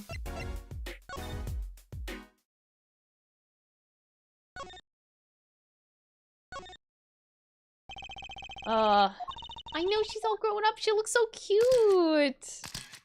Cute little Emma.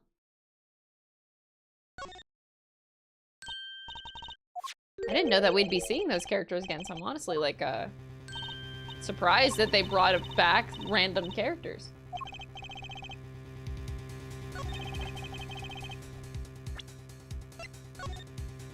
Oops. Take that! Take that! Cords of steel! Oh, the music!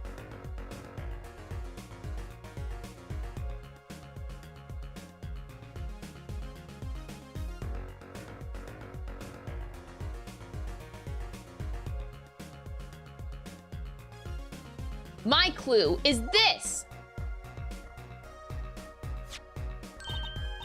Whoa, it's the same color and size and everything! A perfect match!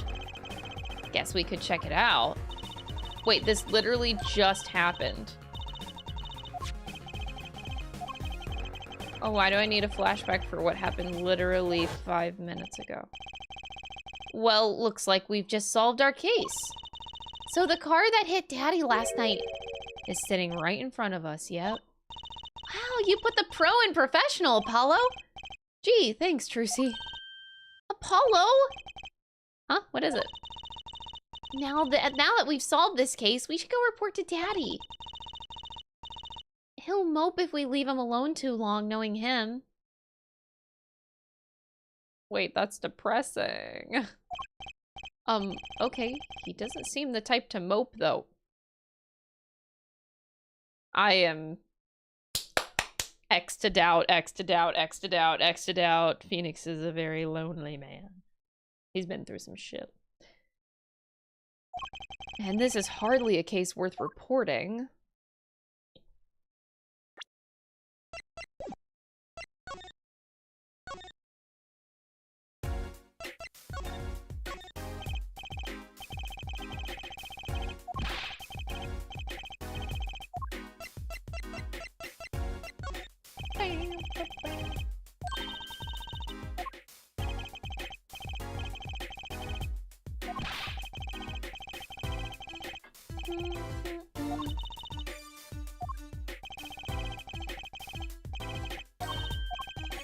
She has a thing for professionals, clearly.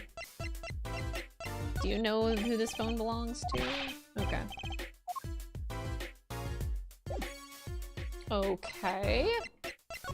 Moving right along.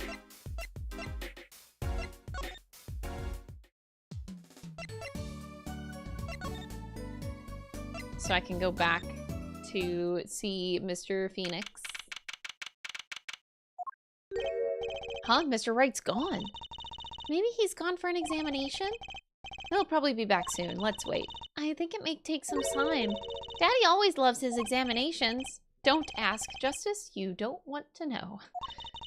Why don't we come back later? Yeah, I guess you're right. I don't want to know what that means. We're not even going to linger on the thought. We're just going to keep going. Okay?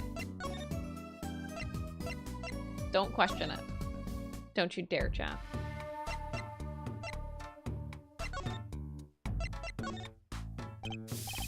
Can I ask you a question? What? What happened in the park across the street? Oh, yes, quite the commotion. Chicago lightning, as the boss would say. Chicago, huh? Gunfire. Someone was killed. Strange circumstances, too. You're kidding! What a morning. Trouble everywhere. The park, the gate, even our house. Did something happen at your house, too? A crime without honor, without remorse. It's a private matter. Want to hear about it? Somehow, I don't think no is an acceptable answer, Polly. Oh boy. Okay, this keeps going. So, what happened at your house? Bloomers last night. I got a bad feeling about this. Me little plum Kitaki, the victim of a panty snatcher. What? So it wasn't just my panties that were stolen. Got you too, did they? Like I said, whoever did this is a hardened criminal. It wasn't you, was it? No, of course not. I've heard word that panties have been disappearing lately. And the missing panties all have something in common. It's hard to imagine Trucy and Mrs. Kitaki's panties having much in common. I just imagine Miss Kitaki's panties. Ugh. Oh, God. I know! We'll find your bloomers, too! Great! Show me what you're made of. What have you gotten me into this time, Trucy? Whammin'. That girl from before. Oh, welcome home, sweetie. Hello, Mother. She's a Kitaki, too. Oh, Miss! Here, our flyer. Write anything agency? Wait, why does it say anything agency? What is happening? Anything agency? Yeah, do you like the new flyer? So, this is our defense attorney, Mr. Apollo Justice. Attorney? Drop by our office. We'll be waiting. Goodbye. Why did you give her our flyer? I don't know. She seemed like she could use some help. She's the heiress to a gangster dynasty. She doesn't need our help. I wouldn't be so sure.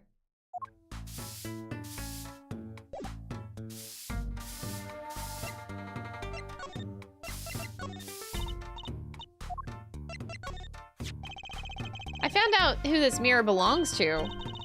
Oh, you're tougher than you look. Spit it out. Who was it?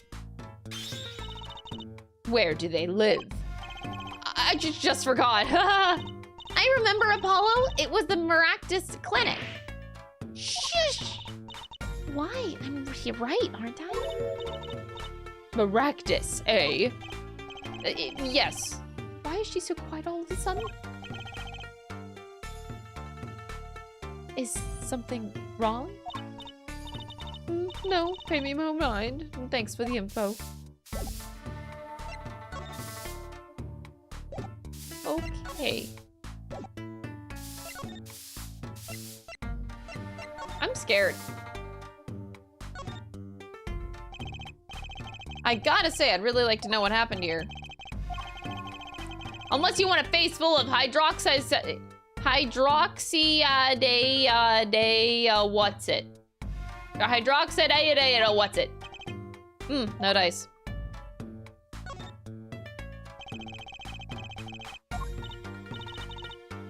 You aren't going to search through the trash. I don't think we need to. Oh, no, please, knock yourself out. Don't mind me. I'll be waiting over here. Just so we're clear, searching through trash isn't a hobby of mine, okay? People Park, huh? Kind of an odd name for such an empty place. I wonder why it's named that. Hey, there's something written on the gate post. It says, donated by Big Wins Kitaki. You mean the Kitaki family built this park? It's so nice of them to give to the community like that.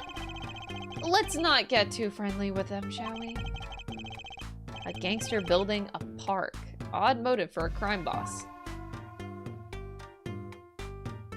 You know what wouldn't be an odd motive for a crime boss? Buying an Ambistoma plushie, an axolotl plushie, the world's cutest axolotl plushie in the market right now. You too could pledge $2 to support getting our plushie made. Our beautiful, adorable mascot, Ambi. 7 out of 10, 8 out of 10. Okay, not bad. Not bad, okay. That's an improvement from the last segment. Don't forget that you can get your axolotl plushie right. Okay, you get it in like 4 months, but you sign up for it now so that the plushie can happen. If you don't get the plushie and pledge $2, we don't get our plushie made at all. What are we at right now? 71 supporters out of 200. We're almost halfway through the goal.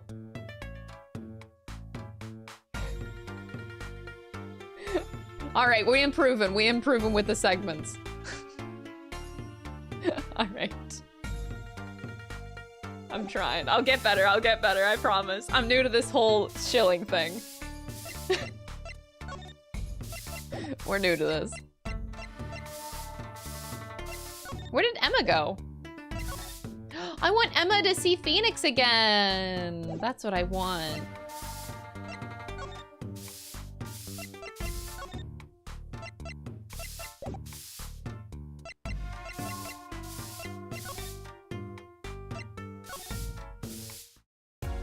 I really don't want to be stuck already.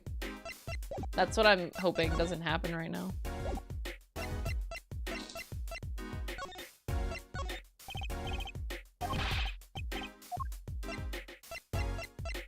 I have nothing.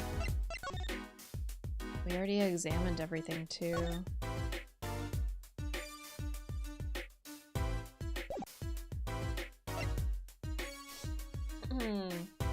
Shilling. Why it only costs 2 shillings to support Ambi. Wow, that's crazy. Oh, maybe I go back. I just needed to do the last bit of talking, but maybe I go back and Phoenix is there now. He might be. Yep, yay!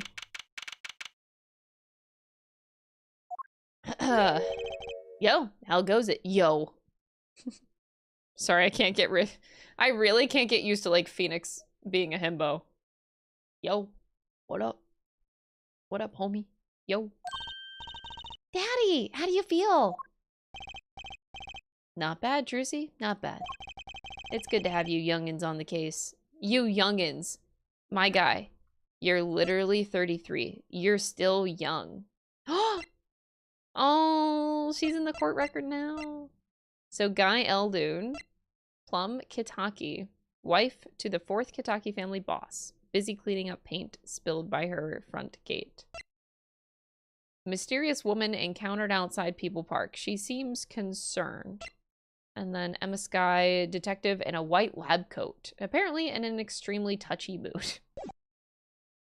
Wait, what if Emma asks Phoenix what happened to Miles Edgeworth? Emma was Miles Edgeworth's second biggest fan. The first is me. So I'm sure that Emma is still a fan of Edgeworth. What if she brings it up? I just, you know. I'm not gonna, like, come out and say that I'm desperate, but, like, why would you let your boyfriend get like this, you know?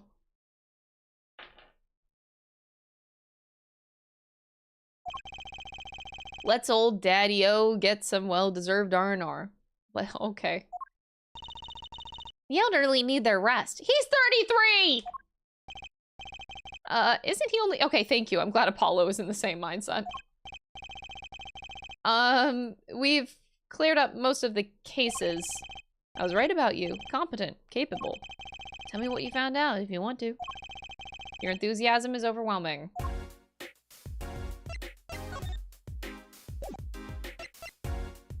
I have my badge. I just wanted to show it to him again. It's actually a relief to be so thoroughly ignored. Look, my panties! They came home to Mama! Thanks, Apollo. I was worried about them too. Trucy specially ordered those. A startling display of parental concern. I'd hate to have to buy a new pair. Make that a not so startling display of cheapskatedness.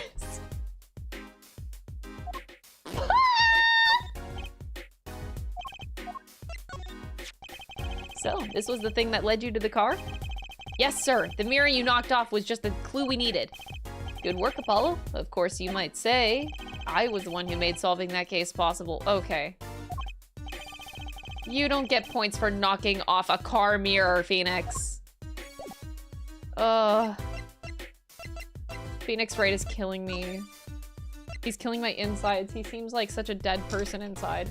And the only person giving him life in this world and meaning in life is Trucy. That's literally how Phoenix comes across right now. Ugh. Well, I certainly didn't expect you back this early. Holly's amazing! He found my panties so quick! Almost like he was the one who stole them. You have an interesting concept of phrase. And? Did you find the mad driver who gave me the 30-foot toss? Apparently, it was a doctor from the Maractus Clinic. Maractus, eh? I've heard of him. Nothing good, mind you. That reminds me, a police car was parked outside the clinic. Maybe something happened? What is this Maractus Clinic anyway? All I've heard are the rumors. That clinic's been making good money in a bad way. Bad. Ties to organized crime, the Kentucky family. Kentucky. The Kitaki family? He did that on purpose. Some injuries you can't take to a public hospital, see? They use the Maractus Clinic for their patch-up jobs. Interesting. It looked like something had happened in that park. Ah, a body was found there in unusual circumstances. Something more unusual than being dead? It's not our concern in any case. Right, let's ignore that and find that noodle stand. Whatever happened to professional curiosity? Thanks, really.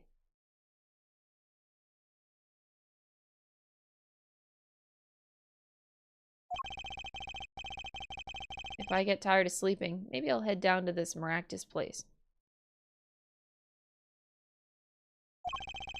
Maybe hit him up for some reparations. A little legal action would do me some good.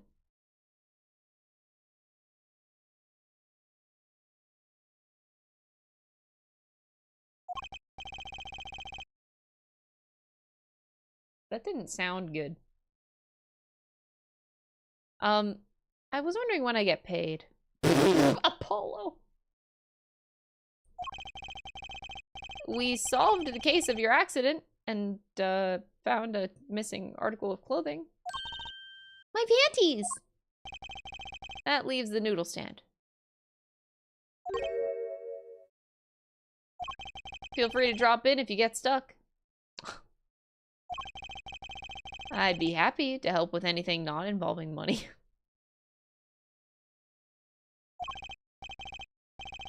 Goodbye, quid pro quo. Hello, pro bono.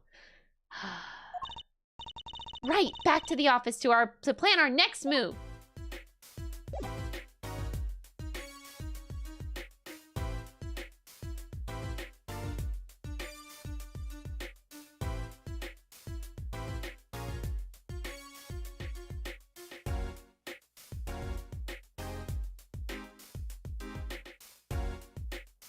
Phoenix.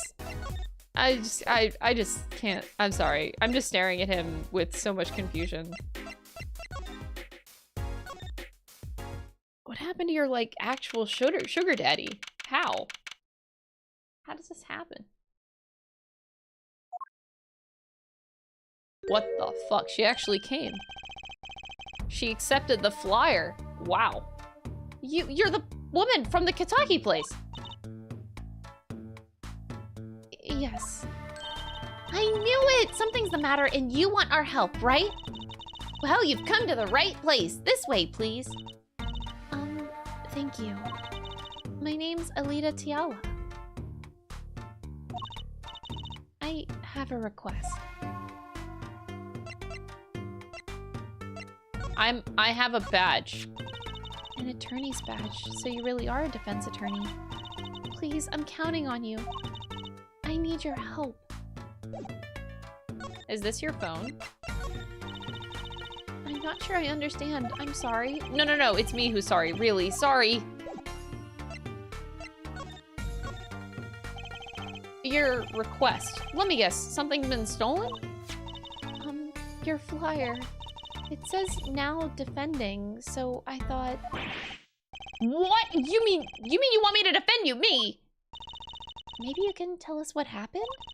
Were you hit by a car? Did someone steal your stand? Or your panties? No, I'm not the client, actually. The client would be my fiancé, I suppose you'd call him. Fiancé? What happened to him, then?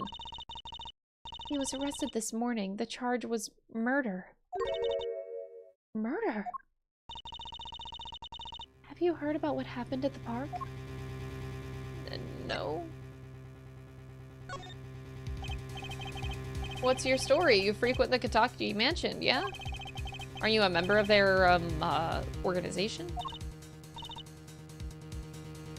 No, not yet. Not yet? You see, I'm to be married next month to the boss's son. The boss's son, so he's, a gangster. Yes, well, the Kitakis are locally responsible gangsters. I thought it'd be nice for a change. Quit my boring job, live the good gangster life. Live the good gangster life. I can't believe that's a sentence. Do you guys want to live the good gangster life? It's a nice, peaceful, non-complicated life. It's great. I think you're onto something. Mrs. Kitaki, I like the sound of that. I'm not sure your daddy would care much for that. What happened? I haven't been told all the details, but I do know a body was found in the park, near the Kitaki mansion. There were a lot of police cars.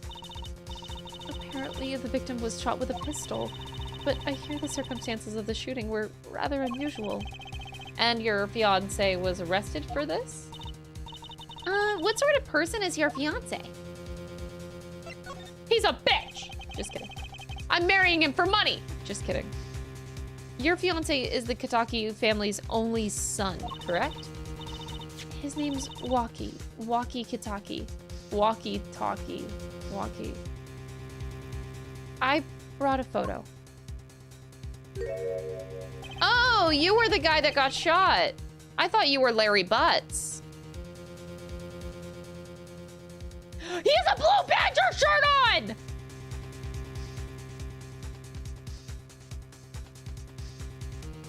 What the fuck? Well, that's quite the photo. I know. Oh, he can be powerful and menacing, but so cute. But if he's the boss's only son, Yes, I'm sure he'll take his father's place someday. Say, I'm a boss already of this agency. Please help my walkie, please. Right, my first solo defense case. Crime boss's son or not, I'll prove he's innocent.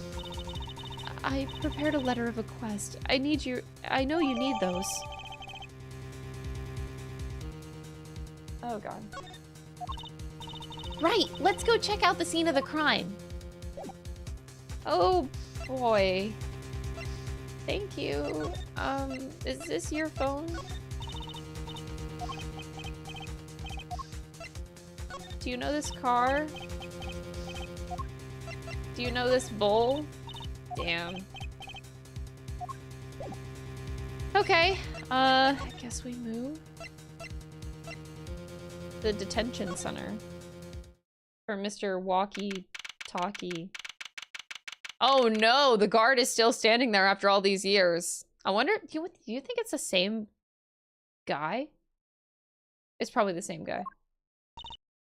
Polly, you look as happy as a clam in its shell. For a lawyer, this is it. The place where the battle begins.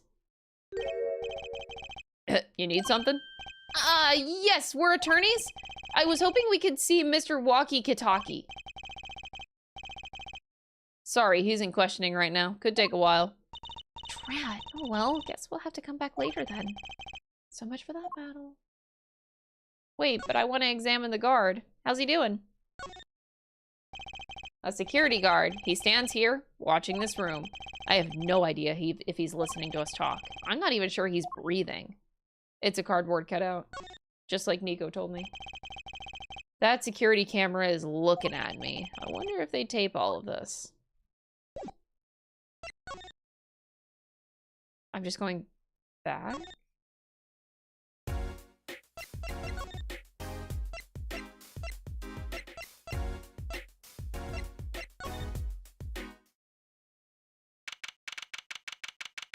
Wait, now there's a motorcycle? Is this Furio Tiger? He's back. So, this is it. My very first murder crime scene. It's you kids again. Look, can't you find some other place to play? We're not playing. We're investigating. Aren't we, Apollo? Sir, I have a letter of request here. Letter of, huh? Why does it say hit?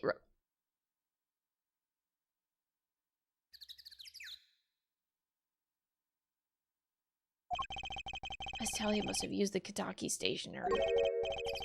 Excuse me, coming through.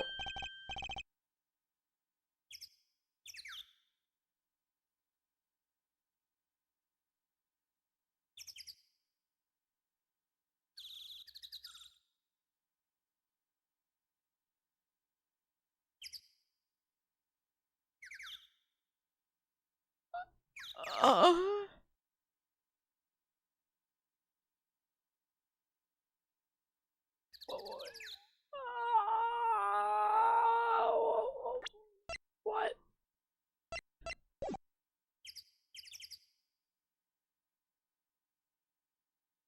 You're in jail.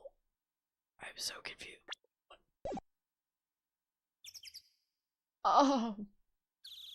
He got hotter. I'm so confused. Oh my god.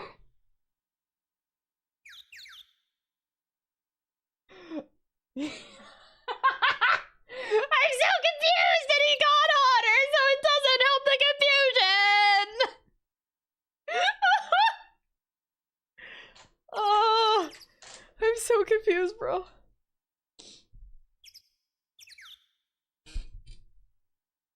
I'm so confused. It's you, Mr. Gavin. Who's this guy?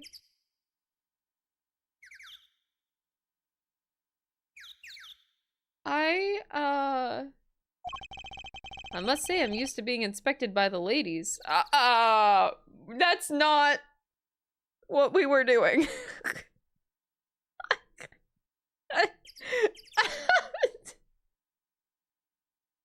Why?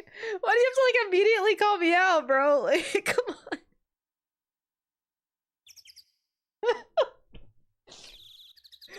caught. What the fuck? He's in jail though. It's been 2 months. What, you already got out? It's after- I'm so- okay. I'm so confused.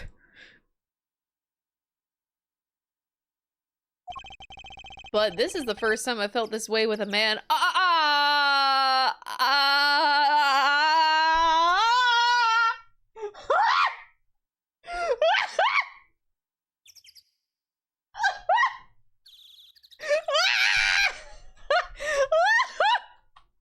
What the fuck? Okay, what's happening? Jesus Christ.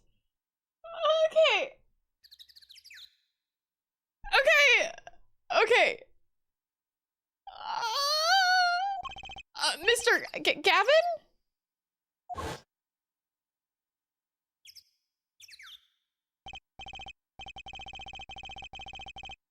Fraulein. Fraulein? Are you German?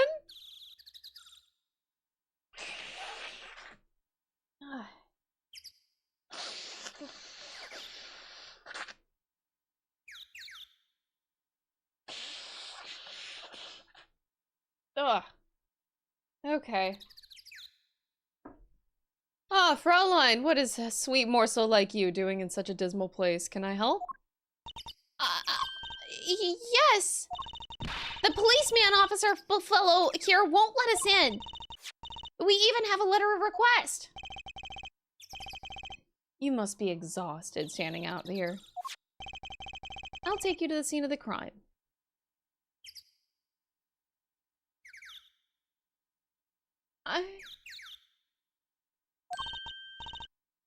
Oh, really? By your leave, officer.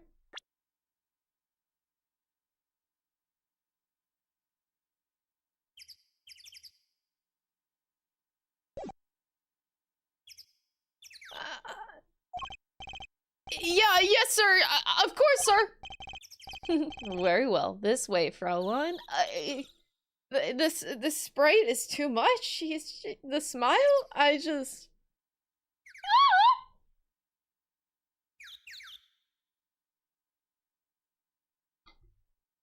My question is like.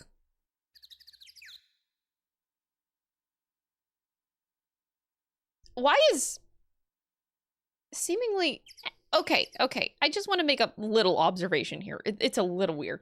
Anytime they talk about any overseas travel in this game, it's always Germany, and I don't understand it. I believe it was Edgeworth that said that he ran away to Munich, which I think is in Germany. Like, why is everything German?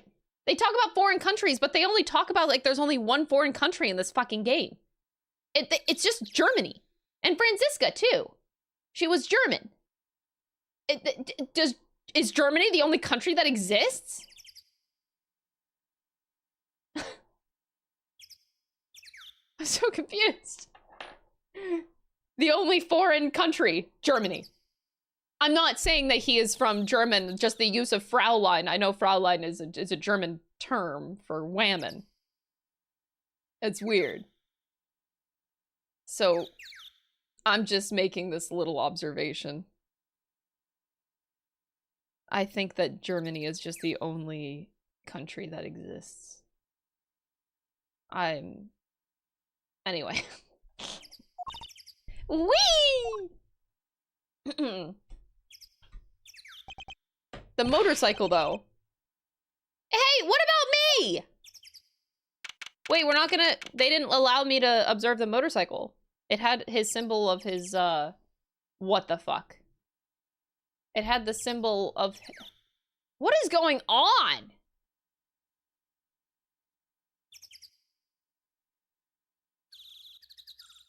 It had the symbol of... Is that a bench at the top of the roof? It had the symbol of his necklace on the motorcycle. Okay.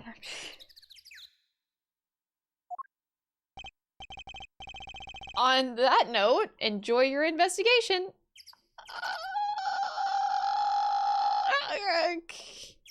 Can we talk? The spitting image of Mr. Gavin blew in like the wind and left like the wind.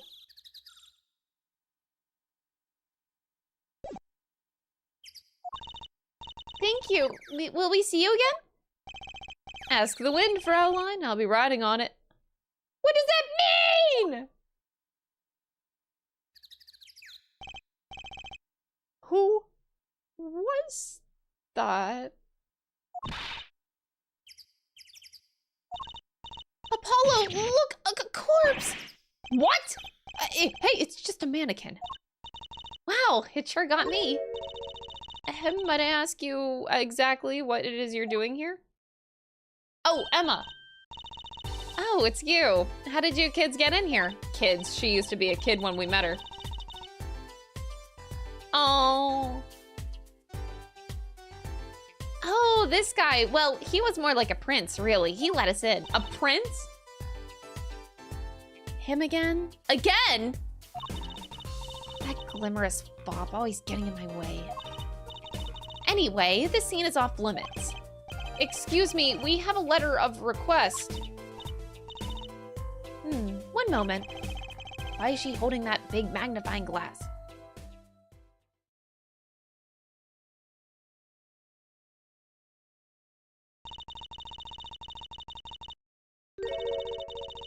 I'd recognize that handwriting anywhere.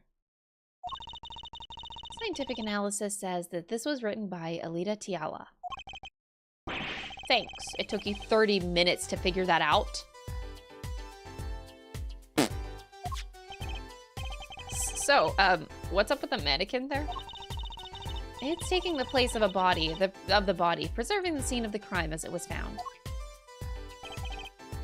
The body was pulling the stand? So, you're a defense attorney, are you? Detective Emma Skye. I'm in charge of this crime scene. She doesn't seem that happy about it. She doesn't seem that happy about many things. I trust you know how to stay out of the way. I always carry 2 pairs of handcuffs, just in case. Okay.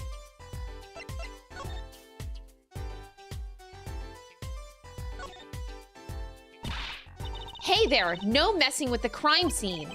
But we need to investigate. Apollo, look, that stand. It says Eldoon. I've noticed. Well, we've solved the case of the missing stand at least. Though the circumstances could stand to be a bit better.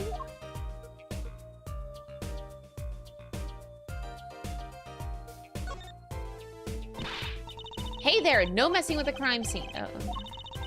Investigations are to be carried out by professionals scientifically. Oh, scientifically, she said it.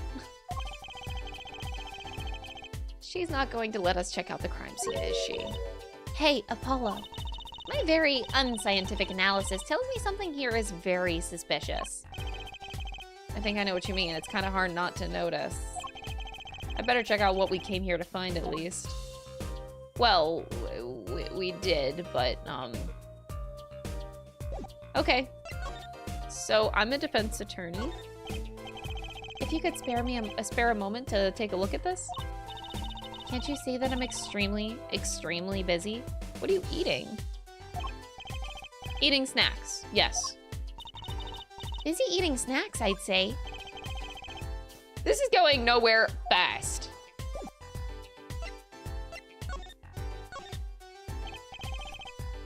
Detective Skye? Quiet, please. It's snack time.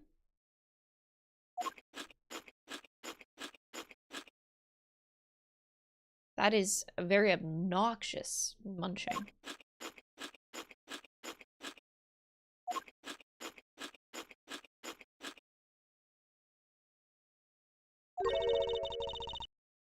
We're not making much progress here. She must not be very busy. I never seem to get a lucky break. Back after 9 years, and they won't give me the position I requested. 9 years. Yeah, that was after the last case. That would make sense. That was 9 years ago, yeah. And then I hear he gave up the defense attorney life. She mad, bro. Phoenix. Right. Detective Sky.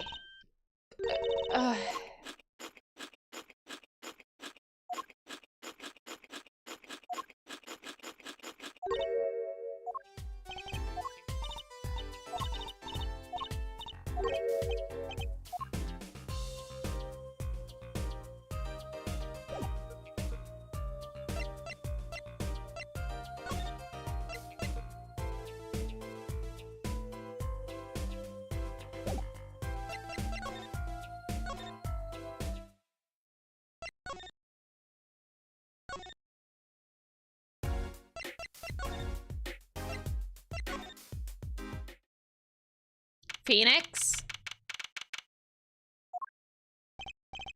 Oh, you're back. Run into some problems. Yeah. Oh, Polly, didn't you want to tell Daddy something? Who, me? No, I'm fine, really. What's this? So there's a problem? No problem. Actually, I got a defense request. A defense request? That is a problem. Huh? I've given up the court. I'm not a lawyer anymore. The request was for me! Oh, right. You're a lawyer, aren't you?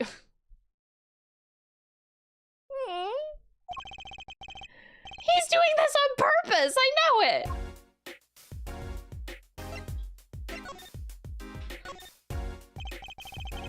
What about this defense request? It's related to the murder in People Park, actually. Guess what? We found Mr. Eldoon's noodle stand at the scene of the crime. Did you now? That's unusual indeed. Never heard of a noodle stand being used as a murder weapon. I think the murder weapon was something else. You mean you don't know what the murder weapon was? That funny detective lady won't let us on the scene. What kind of detective wears a lab coat anyway? Didn't think she'd be involved with this. You know her? You could say that. Oh. So you know her, don't you? I met her on a case. This was about 10 years ago. She was still a high school student at the time. That would make her about the same age as me. That's my daddy! He knows all the police types. Oh, wait, maybe you know that other guy too. That shining prince on the motorcycle. Prince? Apollo, tell me about this Prince of Trucy's. Indulge a concerned father.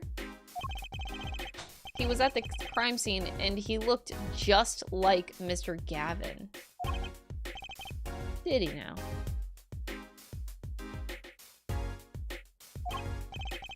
You know him? My guess is he's Christoph Gavin's younger brother.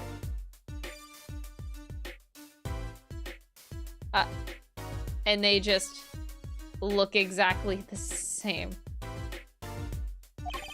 His brother. We're acquaintances after a fashion. Clavier Gavin. Clavier Gavin. Rock and roll god incarnate. What? Rock and roll god incarnate. Javier, what a lovely name. He's so dreamy. I didn't know Mr. Gavin had a brother. And what was he doing out there? I have a feeling you'll be crossing paths again soon. Now, what was the problem again? Having trouble investigating the crime scene in the park? Yeah, that detective woman won't let us. Go to the office under the silk top hat. You'll find a bottle of white powder. Try taking that to this detective. White powder? I hope it's not what I think it is. Just take it to her. It'll be fine. You'll see. Oh, and tell her I said hi. Why don't you come? I guess you're in the hospital. You, like, can't. Okay. Whatever. Fine. This is a very interesting case. Wait, so did the name update? Clavier Gavin. He's 24. An acquaintance of Mr. Wright.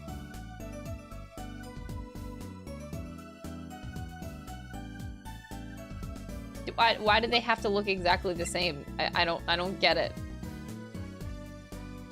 Emma Sky, head detective on the case, obsessed with forensic science. Mood touchy.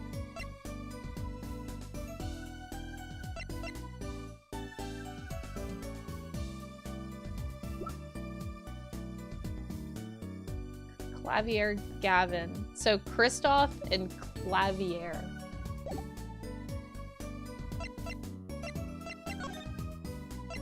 I think I'm just like, I don't know if concerned is the word I'm looking for. Oh, he's gone already. The motorcycle's gone. Why would he be here?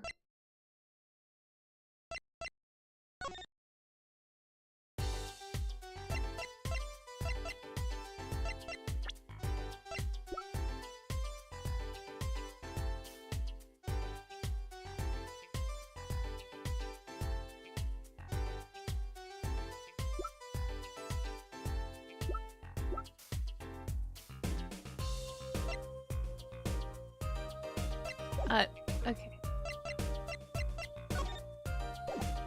Oh, I was supposed to get the white powder. Oh, fuck, I went here without getting the white powder. I have to go get the Coke.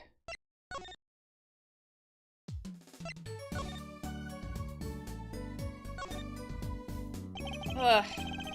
So, this must be the silk top hat Mr. Wright mentioned. Let's take a closer look.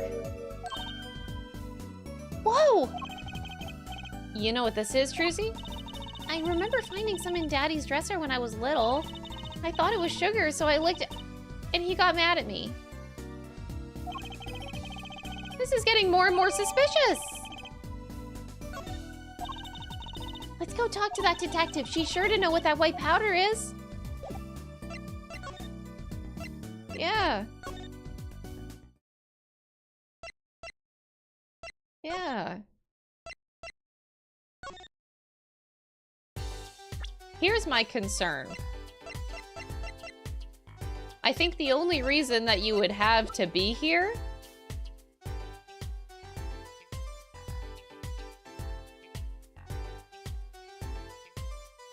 I don't want to say it.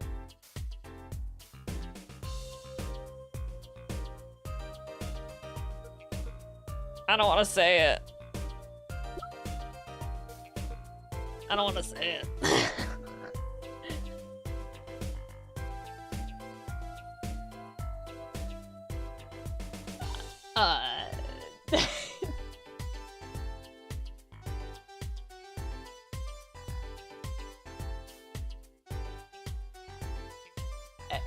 Okay, look.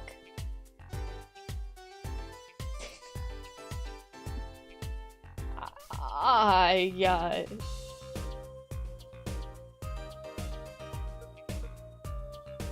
do. I think I know. But, I just want it to be very clear that there is only one singular prosecutor that matters. And it's this guy right here. That's it. He's the only one that matters.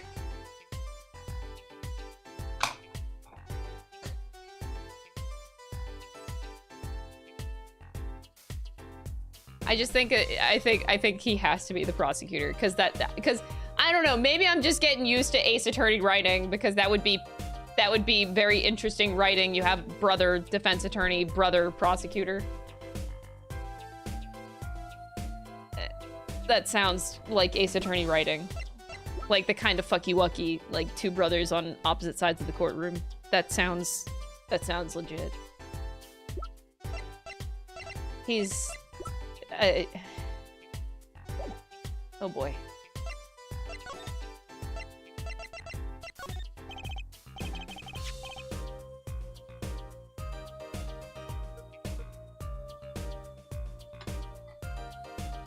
All right. Does this ring any bells? Is that? It couldn't. Where did you get that? I brought it from the office. You work at the Wright & Co. law offices, yeah? Yeah, sort of. Detective Sky, how do you know my daddy? Daddy, I'm so sorry. Who did you say you were? Trucy Wright, Phoenix Wright's daughter. What? Mr. Wright has a daughter? You seem shocked. Well, if you're Mr. Wright's daughter and you're his apprentice, then I'm available to help you in any way I can. Oh, now the reaction's different. Oh, thanks. You can start by not calling me Mr. Wright's apprentice. This powder is used for detecting fingerprints. I guess you might call it a memento from the time I spent with Mr. Wright. White powder memories. If you find any evidence with fingerprints on it, please let me know. We'll dust for prints. She's quite the eager beaver all of a sudden.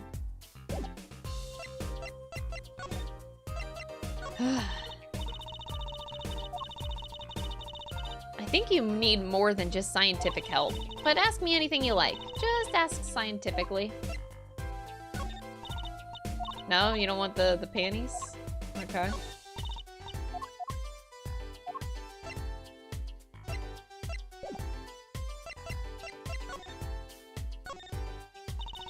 The report came in late last night. The body was found much as you see it now. Except it was a real body. But why? Why was a body pulling a noodle stand? If I knew the answer to that, I wouldn't still be here. Well, what was the cause of death? A bullet wound to the temple. He was shot by a pistol. A pistol? Not the easiest thing to come by in this day and age. Unless you're a cop or a gangster. Incidentally, the victim's name was Pal Maractus. Oh boy. I just received the autopsy report, in fact. Okay. June 14th, after 10 p.m. Cause of death, single bullet to the right temple. I mean, really, what's up with this case? It's enough to make me want to run off pulling a mysterious noodle stand behind me. Not so mysterious, actually. We should find her. We should tell her, Apollo. After all, we know where the sand came from. A likely story. I didn't come here to play games, you know. Actually, we do know where the noodle stand came from. The noodle stand's owner is this guy. Who's the old guy? This is the proprietor of Eldoon's Noodles, Mr. Eldoon himself. He's famous in this part of town. Not bad. I guess Mr. Wright picked the right kids for the job. That saved me a whole lot of work. Thanks. The victim died pulling it. This is wild. What sort of person was the victim anyway? You mean, what did he do? He was a doctor. A doctor. I'm starting to see a connection here.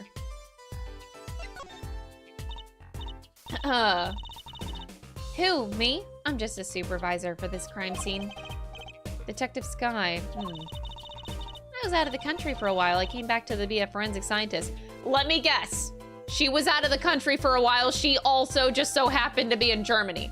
Let me take a big fat guess, because there's only one country that exists in this game. It was definitely Germany. Oh, were you studying abroad? Something like that. I was studying in Europe. In Germany. Say it. Say it in Germany. It's forensic sciences. Forensic sciences, mind you. But when I got back here, they threw me in criminal affairs. Just like that. She didn't say in Germany. Why didn't you just become a forensic expert in Europe? Well, I suppose that was an option, but I had a lot of favors to repay to people back there. Back here. Favors? Wasn't she in high school when she left? What? What's that look for? I was involved in an incident before I left. But Mr. Wright and his people helped me out. I owed them. Really? I had no idea. If she's been out of the country for a while, she probably doesn't know about Mr. Wright's current state of affairs. That's really cute, though. Could you tell us a bit about the defendant? He's the only son of the Kitaki family, yeah? Waki Kitaki. I don't know if he's the boss's son, but he's certainly throwing his weight around violently in the detention center. I see. Why was he arrested in the first place? You are a defense attorney, aren't you? You're not his by any chance? Actually, I am. Well, we have a witness to the moment of the crime. The witness called the police. They'll be testifying during the trial tomorrow. What?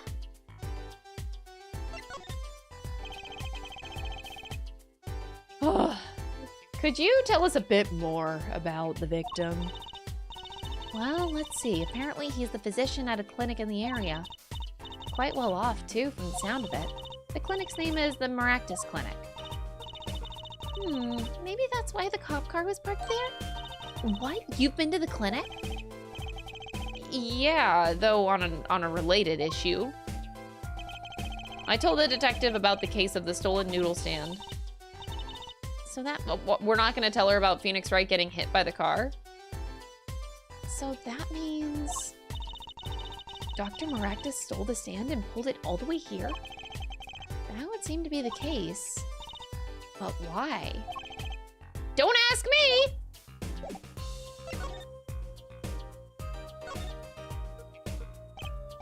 And this is Mr. Eldoon's noodle stand, obviously. It does say Eldoon in big letters, doesn't it? And that mark on his paper lantern there looks familiar. It's gonna be a little weird telling him, what with the corpse and all. Anyway, that wraps up 3 of our cases. That's right! Congratulations, Apollo! And leaves us with 1 case that's worse than all 3 put together. Murder. Yay. I love murder. It's great. This mannequin is dressed up to look like a police officer. I've seen one at the station. A mannequin in place of a body.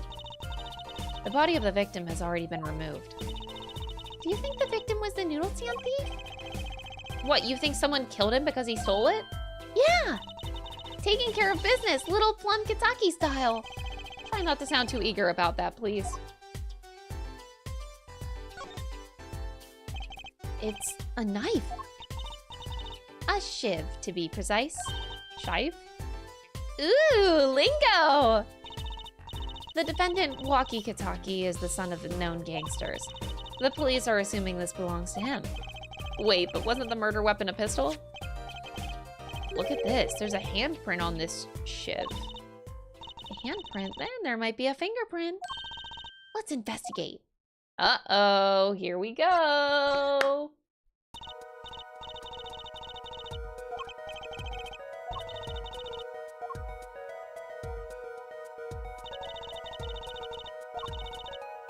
Those black spots? That's right. Pick the one you want to analyze. Right? Let's get detecting. She's practically glowing with excitement. Sprinkle some aluminum powder over the print. The oil left behind the print absorbs the aluminum powder, so you just dust it on. And blow it off. It's like whistling. You know how to whistle, don't you? Just use... Yeah, sure. Let's give it a shot.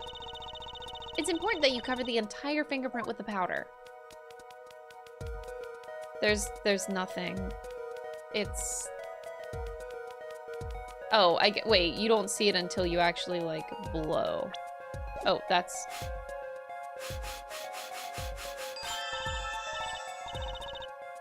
Quite impressive. Next, to match the print. The police office's sample so you can tell whose finger this print belongs to. That doesn't sound like as much fun as actually finding the print.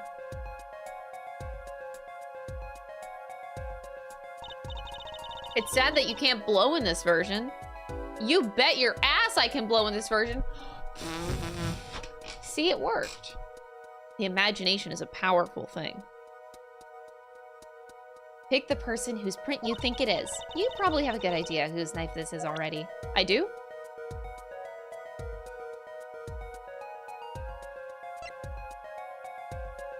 Well. Can I blame Clavier Gavin? Oh, now I get to memorize his fingerprint. Remember, but that's what it looks like.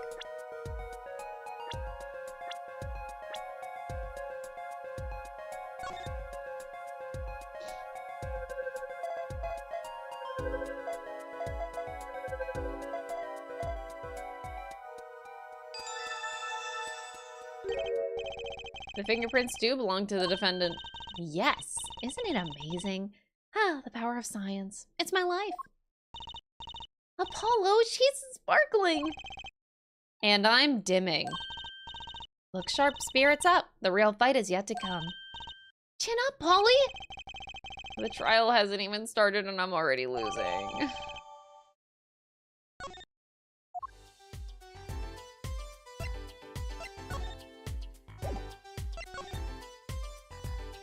I think we're done here. There's got to be a good clue or two around here. You and your trash cans. Go ahead, knock yourself out. Please, can't you see I'm doing my... Huh? Look! Another pair of underwear?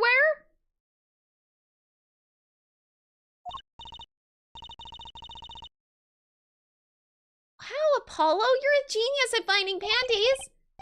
Stop saying that. Wait, these aren't... They're not mine. Could they have been stolen? Oh no. So, have you met the defendant? No. Visiting hours are almost over at the detention center. You might think about wrapping up here and heading over.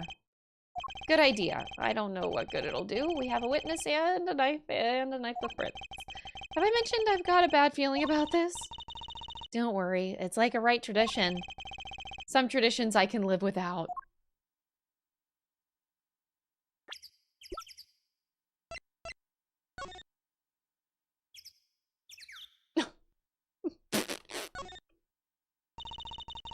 These bloomers sure have a distinct design.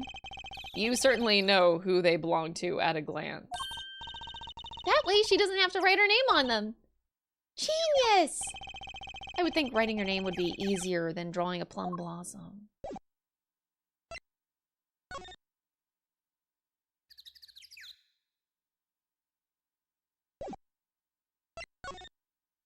Really? Oh my god. No clues here. Look at this, Apollo. Mr. Eldoon spelled his name backwards on this side. I think that says noodle. As in Eldoon's noodles. Oh, I get it. So the name of his store is the same whether you read it forward or backwards. Yeah, I guess it would be. Well, except for the last S. Then how about a store called Team Meat? Ugh. Close, but that would be Teammate backwards. And what kind of store is that? Why, a store that sells meat. It's not meat unless it's Team Meat. Okay. Glad we got that covered.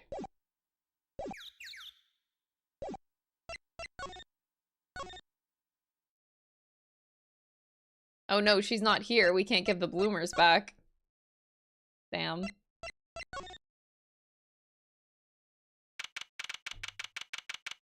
Ugh. Oh, Mr. Eldoon. Hello? Looks like he left. We found his stand and everything. What about our free bowl? That's too bad. Looks like we'll have to wait a little longer for that bowl. So sorry. Oh, what a bummer.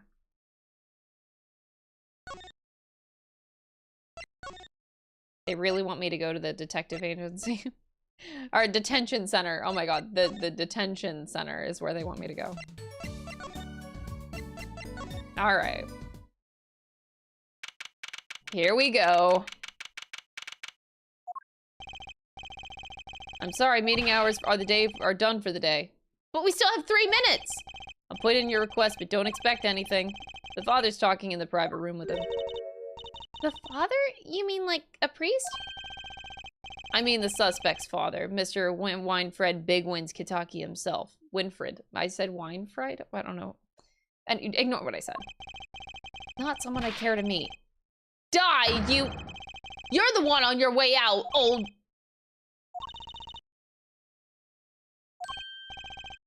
They're here. Oh my god. This guy radiates power.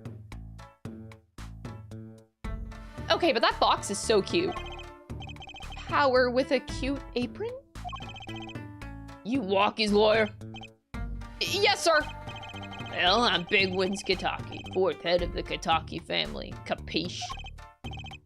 Actually, I came to speak to your son. Mr. Justice? Yes? My son's innocent. He killed no one. If he were found guilty, it wouldn't be good. Capiche? Yes! I'm all about capiching! Capiche loud and clear! You gotta do more than just understand to make it. You'll learn. Even if the lesson comes at the end of your short life. I don't feel so good. What's the big idea? What's a big idea, old man? You can't treat me like a kid no more, not now. You know, I wanted to go to the clink. I like it here. You must be Walkie. A G's not a G till he dies. He does hard time. Bizoy? Okay, you'll see. When I get out of here, things will change. Silence! Bizoy. My apologies, Mr. Justice. He's usually such a nice boy.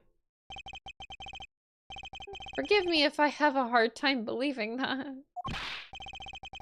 You can't take me under your wing this time, old man. You heard me! I don't need no trial. I did it. I think that's enough for today, Mr. Justice. Don't let me down tomorrow.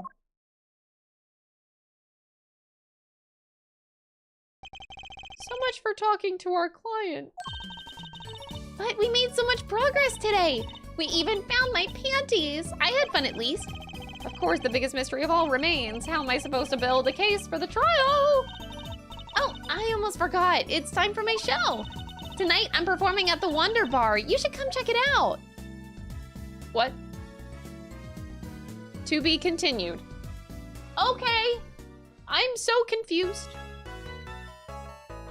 At least we know what to expect for the prosecutor.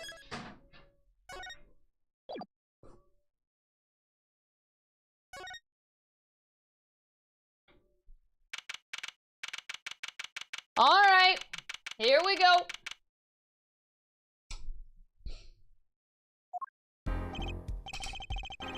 Huh, Mr. Wright's not here today? He said his old foot injury was acting up. Old injury? He was all smiles yesterday. Yeah, he smiled when he said we'd be fine as long as you're there, Trucy. Yes, fine. We'll be fine. Here comes justice. I started my voice training at 5 this morning. What, is he for real? Wait, the Chords of Justice, the Chords of Steel or whatever they're called? They're actually like legit? He trains for this? Dude, is he like is Apollo Justice gonna be like the next like big voice actor out there? Also, let me unpause alerts for a second. Let me let them fly. Yorihiko, thank you for the Prime sub. Piano. Topend Booza, thank you for the 11 months. Ray. Oh, thank you so much for the raid. Ray, thank you so much for the 3 months. And Greenless, thank you so much for the 13-month resub. Club Penguin Dance. Oh, all right, there we go. Thank you guys for all of the support. I appreciate it. Wayward Stars, thank you so much for the Prime, dude. I very much appreciate it. Hold it! Damn. I'm actually debating. I've seen some other streamers do this, and I've been debating because, like, I know that ads, or at least on Twitch, I don't know how they work on YouTube, but at least on Twitch, I know that we have, like, 90 seconds of ads every 30 minutes, I believe I have it scheduled to, so that pre-rolls are not a thing, basically. That's, like, the minimum requirement. But I was thinking about every 30 minutes, like, in that 90-second window, just, like, taking a break from the stream to, like, let alerts roll, if I can time it correctly. I'm just thinking of ways to improve the stream, because I think that might be a good idea, so that people don't miss anything to ads. But I mean, the only problem is I play story-based games, so I don't know if I can control that sometimes. Like, if I'm in the middle of a cutscene, I can't, like, stop the cutscene a lot of the time. But it makes YouTube a little bit weird, though. It makes it a little bit weird. I'll keep thinking about it. I'd get more pee breaks. Ah, no, you're not allowed to pee. What the fuck? Alright, but yeah. I'll let the alerts go for right now. Okay. Oh, do some now. I want to see or hear. Huh? Oh, okay. My name is Apollo Justice, and I'm fine! That sounds more like a self-mantra than voice training. I'm fine, you know what I'm saying? Oh. Ah, good morning. Yo, sup? Hit me with the guilty verdict, G, see if I care. You just gonna hang loose and let things go with the flow, you know what I'm saying? Not really. Walkie, don't be running your mouth like that in here. See, that's the difference between me and you, old man. I ain't afraid of no cops. Real G's can keep it real till they spend some hard time in the pen. You have absolutely no idea what you're talking about. Sounds like they've both been voice training too, Apollo. My worst fear is realized. The trial is starting, and I still haven't a real talk with my client. This is such a good way to start a trial, honestly. Can't get any better than this. Truly. Oh, that is him.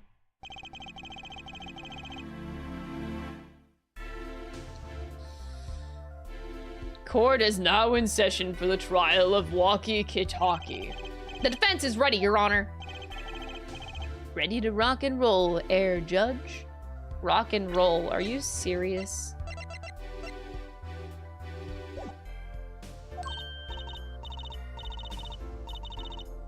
It's him, the guy from yesterday. He's a prosecutor? He's Mr. Gavin's brother. Oh boy. Long time no see, Prosecutor Gavin. Were you taking a leave of absence? You know that little band I started in my free time? Thing is, we got real popular.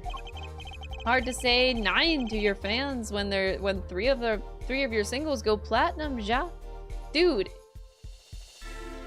The German. I see. To be honest, I was a little concerned. I feared that you might still be distraught over that one trial. Not to worry, Air Judge. I wouldn't miss this day in court for the world. What one trial? And why are you... Okay. It's worth even more than VIP passes to one of my concerts, yeah. But how could I pass up a chance to see the true strength of the little boy who bested my brother? Oh boy. It was worth canceling a show or two.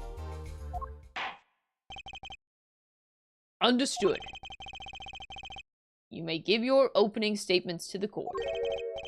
Before that, I was thinking... Is the air in this courtroom not a bit serious? It is a court of law. That's no way to get the crowd jumping, Air Judge. They're not supposed to jump. This is a courtroom.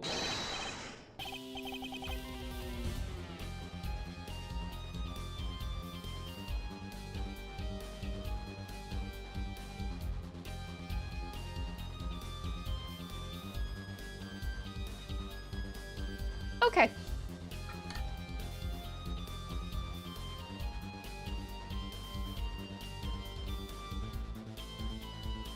I'm just letting the music play.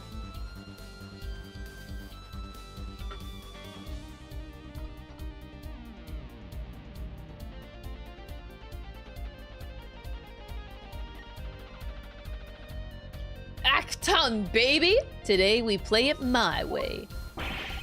What's that noise? Sometimes you have to get on up in order to get down to prosecuting. This is crazy. The victim, Pal Maractus, director of the Maractus Clinic.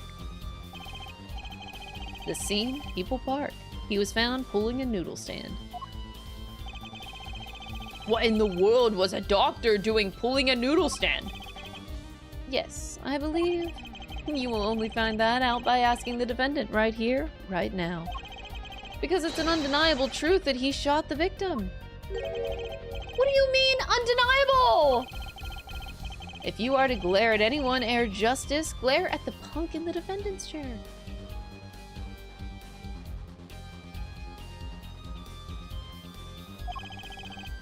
His crime was witnessed quite clearly, you see. Very well. Please admit this witness to the court.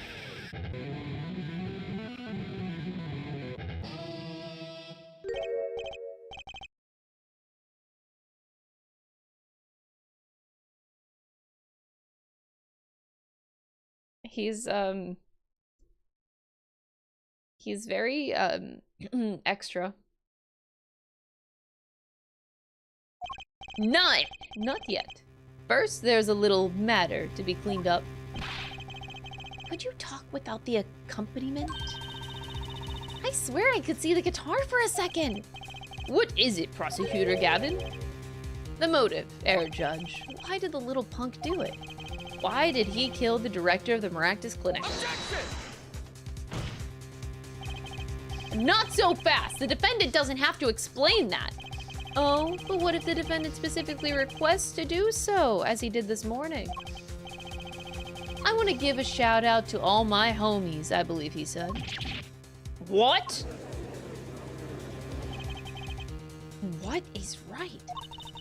They always say that on stage. You should hit this crowd with speed and ferocity.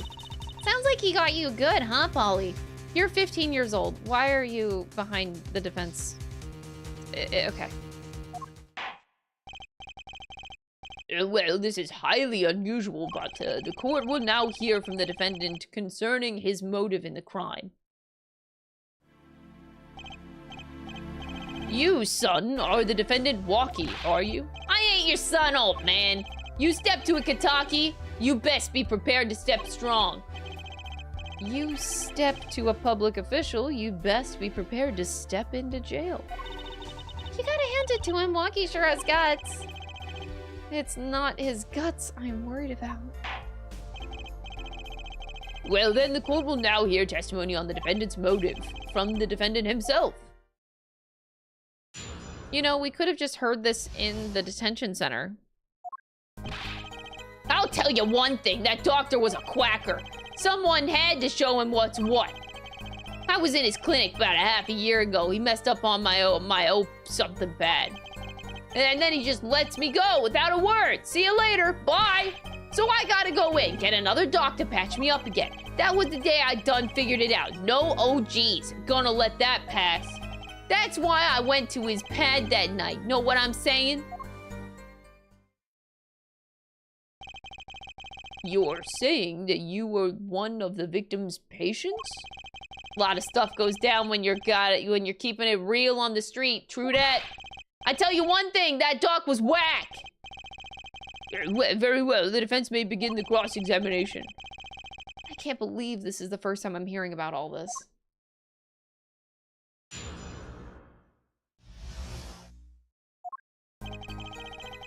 Here we go, first cross-examination. First of all, the word you're looking for is quack, and isn't that a little harsh? He's your family doctor. Who asked you, pointy locks? Just who you think you are? Your lawyer? Look, I ain't trying to hear that. He was a quacker, plain and simple. Hold it! But by someone, you mean... Was there anyone with a score to settle with this doctor? Besides you, I mean. You better ask someone else, Holmes. What do I care? I made up my own mind and did what had to be done, straight gangster style. Why were you so mad at this doctor? Yo, sit back and listen while I drop it, J-man. J-Man. So you were a patient at the Maractus Clinic half a year ago? For what reason? I had what you might call a mark of honor. Can you explain precisely what was wrong? We had a little run-in with the Rivalry's family. That's when I pulled a jack move. Whoa. And ran into an ambush. G busted a cap right in me. According to my sources, you couldn't stand the stress of waiting. And ran in 15 minutes before the appointed time. By yourself. Hey, I was more than a match for those guys. So you were carried to the Maractus Clinic from there? Apparently, he was shot in the heart. Shot in the heart and he's still alive? I can catch bullets between my teeth. What? But I never learned how to catch them with my heart. Oh my god. The bullet stopped just short of my thumper, you know what I'm saying? Actually, I have no idea what he's saying. Like, what the fuck do you mean by thumper? Like, I don't actually know. I wouldn't be golden if it weren't for that whack dog. Can't even take out a stupid bullet. So, as you say, the surgery was a failure. That ain't all of it, Holmes.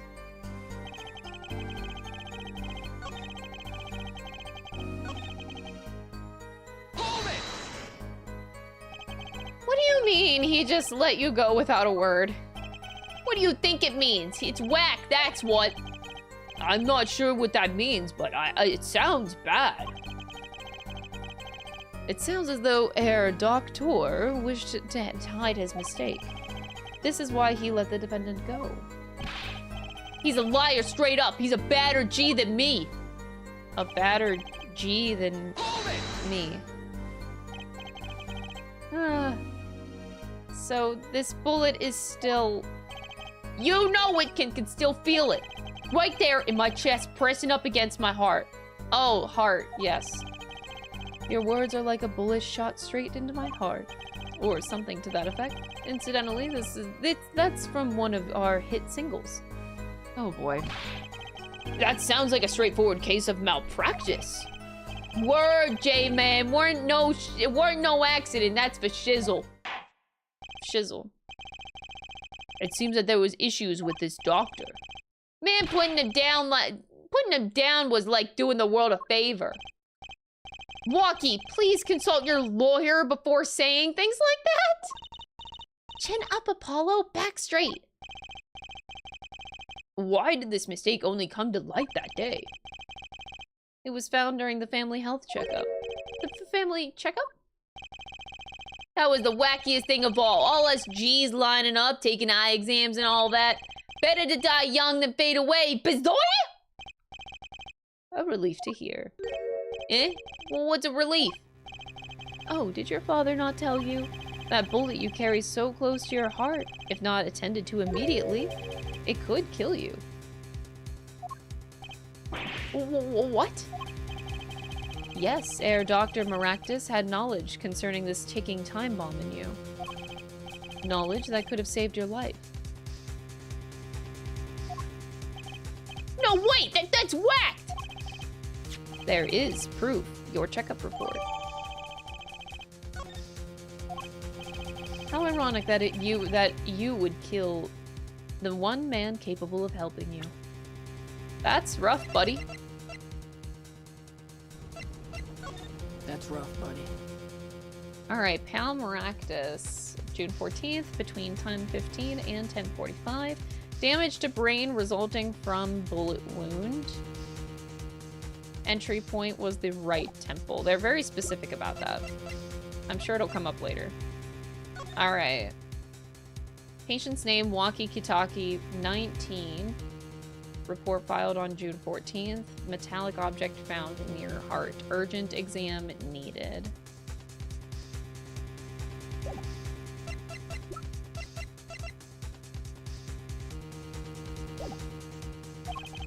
You're almost as careless as he was.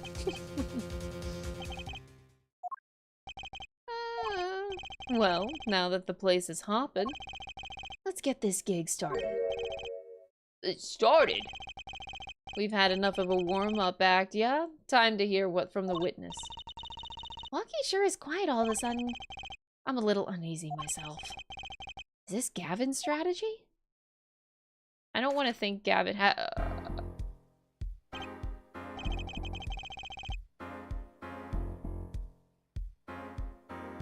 has a strategy. So, you'll tell us your name and occupation.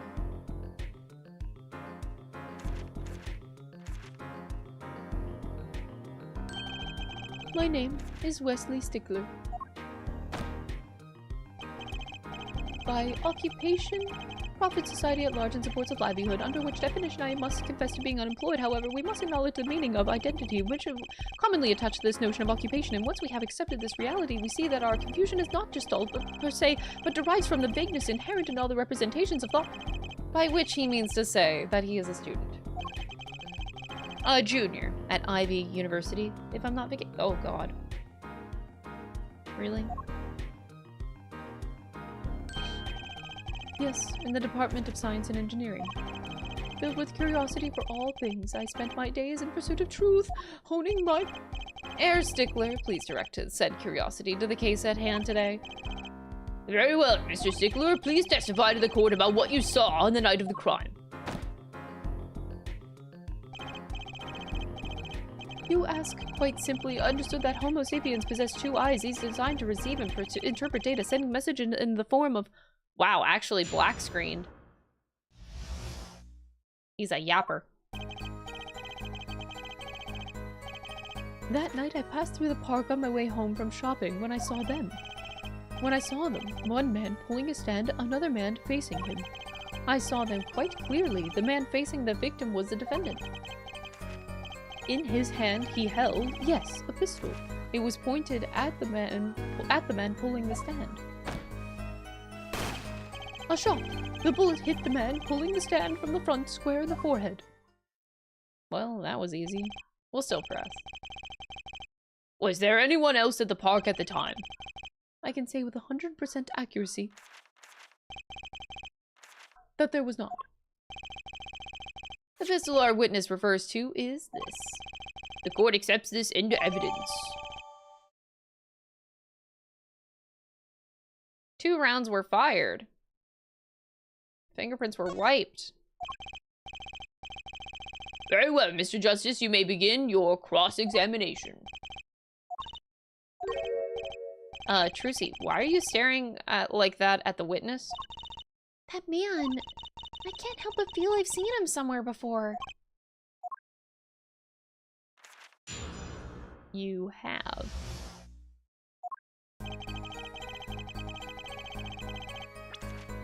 Okay.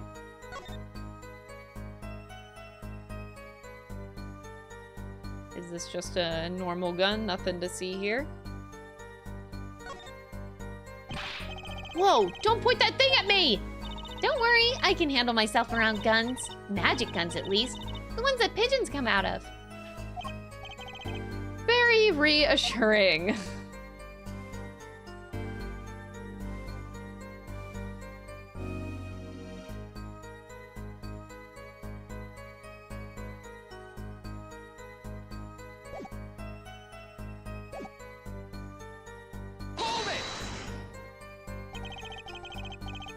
On the way home from shopping, you say, why go through the park? Ah, a fascinating inquiry, revealing my culpable of being insufficiently verbose. Let us consider the time saved by passing through the park on the way home from the store.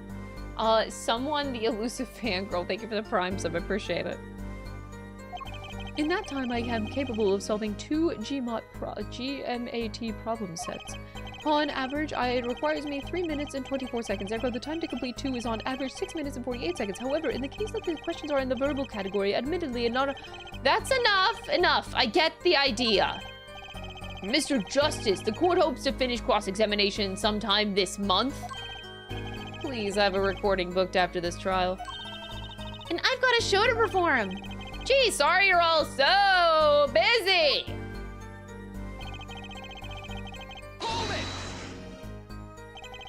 Were these men talking, by any chance? Oh, no. Now that you mention it, there were, though I cannot claim I heard them clearly. Only fragments, such as, you lied to me. Oh, and, You're gonna give I'm gonna give you a taste of your own medicine, pal. That's just as our defendant claims. I believe he wished to teach the victim what it felt like to take a bullet in the heart. If that's true, then this is a vital piece of testimony. Sounds like he heard them clearly enough to me.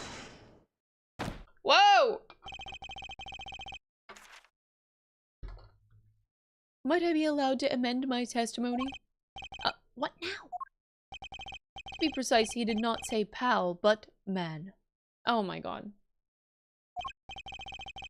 That was the way of it. I swear it on my diploma. What's the difference? And this other man, who was he? Did he actually change it in the testimony?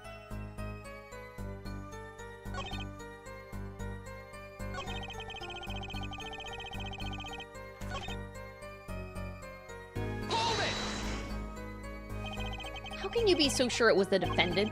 The crime took place at night. It would have been too dark. Oh, posh. Perhaps I was remiss in not mentioning this earlier. You see, in class I always sit in the very backmost seat. Do you know why? Who cares? Because I do not wish anyone to copy my perfect notes.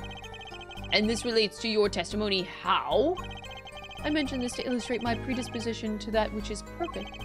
It was dark, you say, yet there are lights in the park. If I say the defendant was in the park that night, then he was in the park. It is hard, immutable fact. He sure is confident. He seems to be telling the truth, too.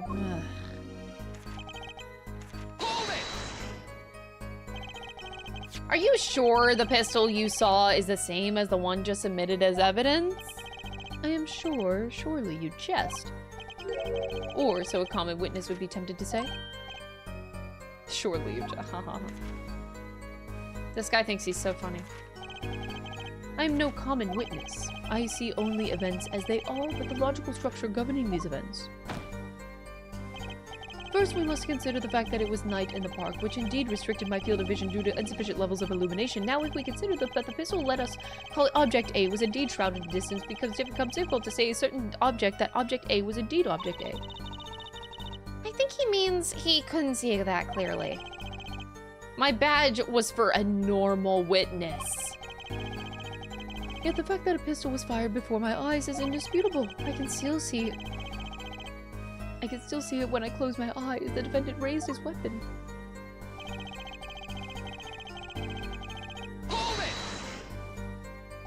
Are you absolutely certain not only one shot was fired? Yes, of course it was one shot. Why do you ask? Ah, contradiction, finally. Mr. Stickler, according to the court record, the pistol was fired twice.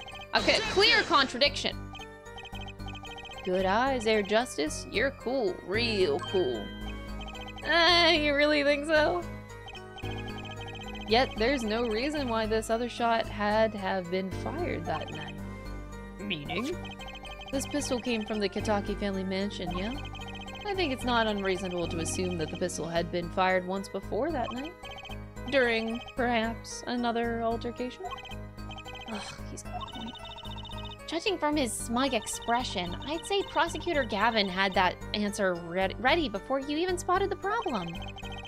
He seems pretty confident in his testimony. We always make the biggest mistakes when we're our most confident. He's got a weak point somewhere, Apollo. Find it! Right, better give that testimony another listen.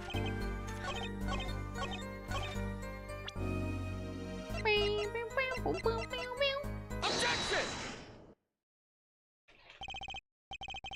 Phew, if that's all of it, I think I have a chance.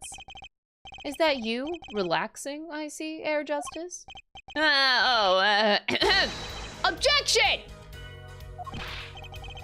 Once is quite enough, Mr. Justice. Apollo, pace yourself. This trial's not over yet. Look at this. The autopsy report. Is there a problem with the autopsy report? Your Honor, it's not updated. Right, a problem. Problem. Yes, the problem is the location of the entry wound.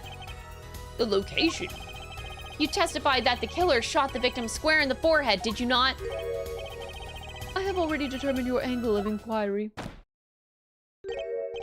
Allow me to explain. It is quite simple, really. First, understand that when I say square, I speak not of geometrical absolute. What I do mean by this, for example, the deflection of a meter is times the wavelength of the light emitted by a krypton particle, as we all know. In addition, it is well-known fact that krypton particles are rare and invisible to the naked eye, which points to a basic fallacy in your line of reasoning, namely that which— Mr. Justice! Yes? What was your objection to these krypton particle things? This is the time, and you are obsessed with something so small, you disappoint me. No, I'm obsessed with something big. Whoa. Whoa. Whoa. I mean, there's a bigger, less nitpicky problem here. Do tell. Just look at the autopsy report. The location of the entry wound was the right temple. Temple? Mr. Stickler, you said quite clearly that the victim was shot square in the forehead. That's a contradiction, isn't it? It is, right? Finally! Objection! Oh, that objection. Air Justice. Oh, Air Justice. Your tactics are outdated. Trying to shake the witness by objecting to trifles. Surely you haven't forgotten the fatal wound your master suffered 7 years ago. Phoenix Wright, was it? Look, I know the wound was in the wrong place according to this testimony.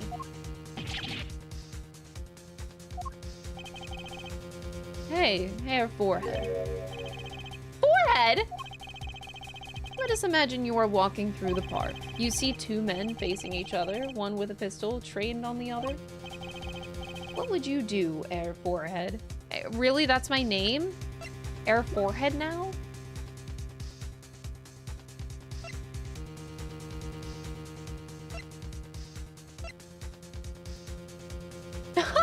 Wait, where's an apron? Don't ask. Well, I guess I would try to stop them. I'd probably shout, "Stop!" And you, Fraulein? Me? Well, I'd probably scream, "Eek!" And you, Air Stickler? What did you shout, I wonder? Huh? If the victim turned his head at the last moment... Ah, yes, thank you for jogging my memory. Sounds like an addendum to the testimony is required. Really? As soon as the killer raised his pistol, I took action. "Cease this at once, you two!" I cried with composure. The victim turned in the direction of my voice, and a shot rang out. Whereupon our cowardly killer, the defendant, appeared to have become frightened. Tossing the pistol aside, he fled from the scene. I see, so you attempted to stop the crime. Indeed, with composure. Well, maybe the criminal wouldn't have fired if he hadn't shouted like that.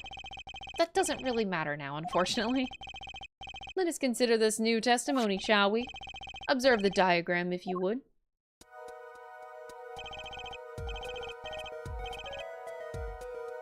The witness, Mr. Stickler, was it, stood here.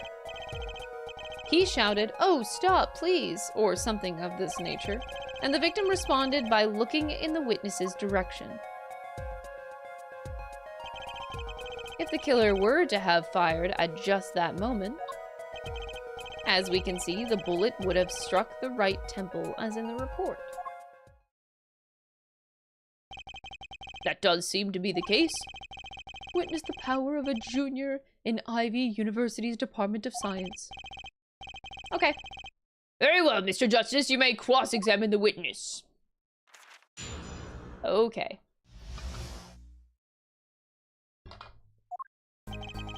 As soon as the killer raised his pistol, I took action.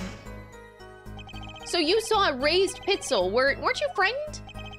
It can be said that we students of Ivy University know no fear. The moment I saw that pistol, my inner sense of justice compelled me to take action. That was certainly brave of you. You might have gotten shot. You certainly were lucky. If I were in the killer's shoes, I certainly wouldn't have left a witness behind. Actually, it looks like he had no idea that he was in danger. Wow, much like somebody else that we know, Miss Trucy, right? Regardless, I attempted to halt the bloodshed. I am such a saint. I am the world's savior. Are you sure both men were able to hear your voice? They were, of course. My high, exquisite voice echoed through the park. And the victim responded to that clarion call. Quite.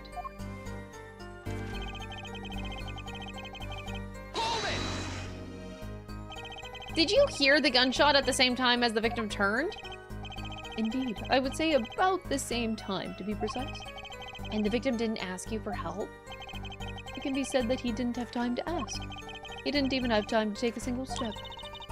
I'm totally sure that the killer fired because Mr. Stickler startled him. Don't say that too loud, Trucy, please.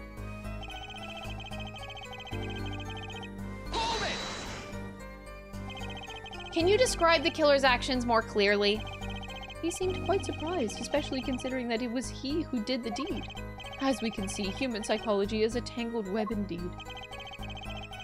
He simply couldn't believe what he had done. He shot, he panicked, a common tale but true. Unfortunately, before I could take further action, tossing the pistol aside, he fled from the scene. You didn't try to apprehend the criminal? It all happened so fast, I'm afraid I hadn't the time. Doesn't something about that strike you as odd, Apollo? The killer was in a hurry, right? He fired the pistol and tossed it right away. According to the testimony, that's what happened. In that case, I'd expect to find something that we didn't find. I liked that contradiction. Kinda sad to see it go. Not as sad as I feel. What do we do now? At least the testimony is getting a little clearer. Maybe I can find something to use in this new testimony.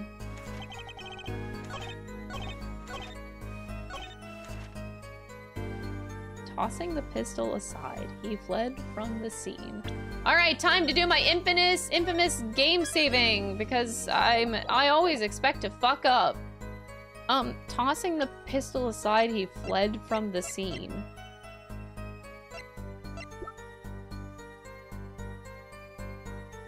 I should go over the other statements first.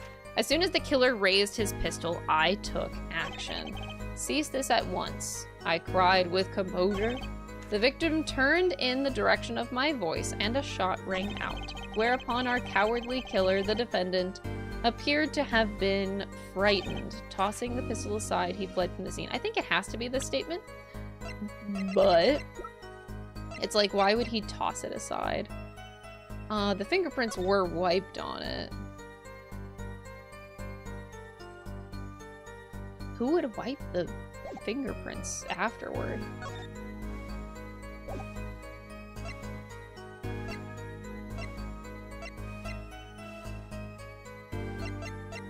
Objection! Yeah. Wait a second. Another misleading request. Yet you're so beholden to your own mode of discourse you can't see how it affects you. Come again? Wait a second, you say? A second. Are we intended to wait just a single second, 1/16th of a minute? That's hardly enough time to draw a breath, let alone make a statement in court. Now, had you asked for a longer period of time, say 3 minutes and 35... Justice! Yes, Your Honor. Am I to understand that you are objecting to the length of a second? I mean, no, here, just look at the pistol! It doesn't have a single fingerprint on it. A common ploy made all the more common, I fear, by the prevalence of a television.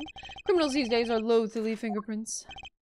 Wait, but you said the killer tossed the gun and ran. That's right! He didn't have time to wipe the gun for prints. Ooh, this music I like. The little girl sticking it to the university student. There's a song in there. I'm not little! Then let's think like adults, shall we, Fraulein? What if the killer, the defendant, was wearing gloves? Gotta admit, I didn't think of that, Apollo.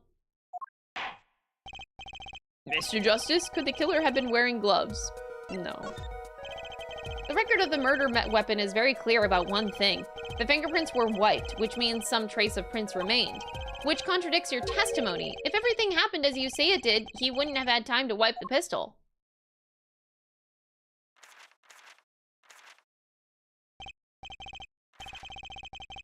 That may be, but it does not change what I saw. The killer, the defendant.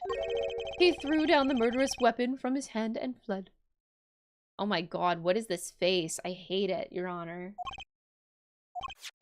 And this pistol was found at the scene of the crime, strongly suggesting that this was the weapon he disposed of. That sounds solid to me. Well, Air Forehead, any of your precious objections? What gives, Apollo? Let's see that voice training go to work. You know, I've only recently realized something. No matter how much you train your voice, it doesn't matter if you have nothing to say. What do you mean? You just don't want to shout objection and bluff your way in the courtroom after you say objection? Oh, my favorite moment. You don't want to be like Miles Edgeworth saying objection and being like, I couldn't think of anything to ask, Your Honor. You could pull a Miles Edgeworth any time of day. What do you mean, nothing to say? Isn't it obvious from what the witness just said? Huh? Isn't what obvious? When he restated what he saw just now, he said that he saw Walkie drop a murderous weapon. But that's not the same as being 100% sure of what Walkie threw away. He's just confused because a pistol was found at the scene. Poor Mr. Stickler. It must be hard to be so perfect and yet so wrong. Well, it can be said that I'm quite offended. While it is indeed true that once in my youth I wrote that was my seized by the teacher and posted on the blackboard for all to see, and for this to appellation poor might be prefixed to my name, and yet as for the issue at hand, what we can say for certain is that the witness saw the killer throw something. Does the defense have anything to say about this? Well, if what he threw wasn't a pistol, then it had to be something else. Or then it had to be something else. At least one person on the defense team seems to be thinking. Wow, okay. I'll wipe that smile off your pretty face, Gavin. Oh, he's admitting it's pretty. Yes, it is. Perhaps you can inform the court as to the nature of something else? What did the killer throw away before fleeing the scene? Take that! Is that a sword? I saw one of those on the late-night movie last night. Oh my god. Great, a sleep-deprived judge. This knife was found at the scene of the crime, with the defendant's prints on it. This single piece of evidence proves two important things. One, that what the defendant threw down wasn't a pistol. Two, that the defendant wasn't wearing gloves. Oh, Air Forehead, you're forgetting two other things you've just proven. One, that the man the witness saw was the defendant, Mr. Walkie Kitaki. Two, that the defendant was holding a knife with the intent of harming the victim. Never underestimated Gavin in the lesson here. This court is of the opinion that our witness is fond of making assumptions. In that light, I believe it would behoove us to hear about what really occurred. With less assuming, please.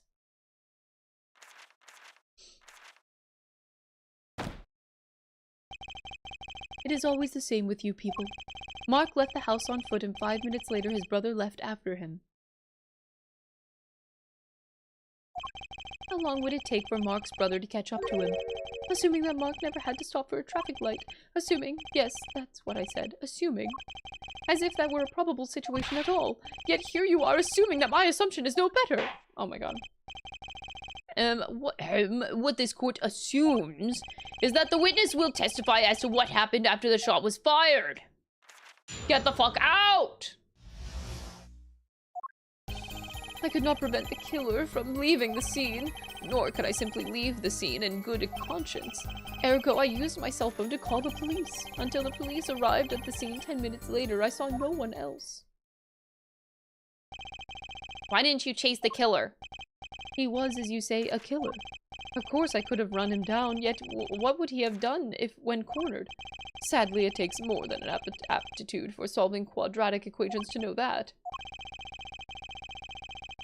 Did the testimony earlier not prove the defendant's presence at the scene? And do we not also know now that there was no one else there? It seems clear that we have our killer. Does it not?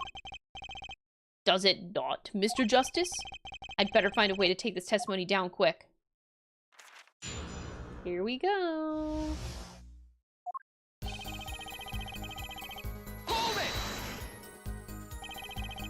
Which way did the killer run? By that time, it was clear that the killer had noticed me. Naturally, he ran in the opposite direction. That would mean he ran in the opposite direction from the Kitaki mansion. Ashtanga! Don't even think about pointing out that he was going away from his home. All he had to do was loop back once he was out of sight. How did he know that's where I was going?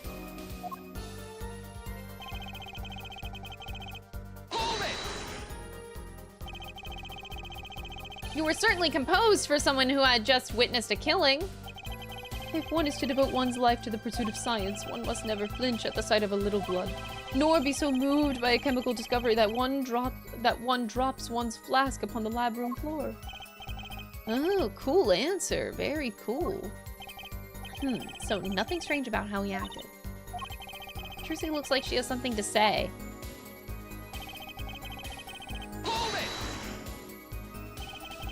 The quadratic equation in question, 11037. I banned that guy. No. Wasn't your first thought to call an ambulance?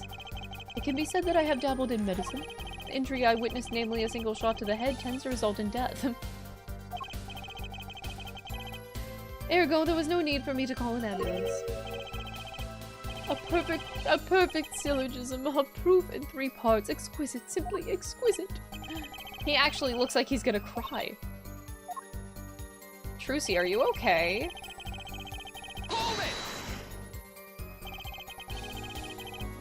Can you tell us in detail about these 10 minutes? I stood in a state of heightened awareness. Anything could happen at any moment. Anyone could appear from any direction. Is that all? No one came. Nothing happened at all. I saw it all, which is to say I saw nothing. It was late last night. It's not odd to think that there would be a few people around in the bar. So he just stood there, watching. Not much to go on there. Trucy, if you've got something to say, by all means, say it. I can't find a single problem with that testimony. Had enough at last, Air Forehead. Maybe it's time to get back off a bit. Why is there an option for this? I can't back down. If I back down, then... Oh, if I back down, then Trucy might speak up. I'm gonna say no, assuming that Trucy has something to say. I'm gonna back off. Trucy can take the stand. The defense still has some questions that demand answers, Your Honor. Your opinion, Prosecutor Gavin? I'll let him play attorney until he's satisfied, I say. I'll amuse myself by composing my next smash hit in my head. You may continue with the crossing. Oh. Oh, what the fuck?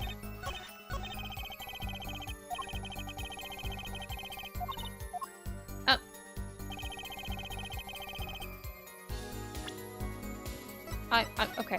I'm just gonna reload.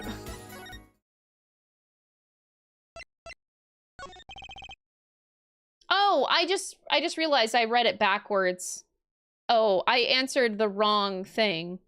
If I wanted to back out, I would say yes, not no. I read it backwards. There's nothing fishy about that testimony at all. It appears there are no objections to the witness's current testimony. There are any number of ways to explain the lack of prints on the pistol, I assure you. Perhaps the killer really was wearing gloves which wiped the previous user's prints off. Then, after the deed was done, this fell out of his pocket and as he was throwing the gun away. A mistake befitting of a small-time punk, in my opinion. No! No! Monkey. That monkey face is something. Wait, what?!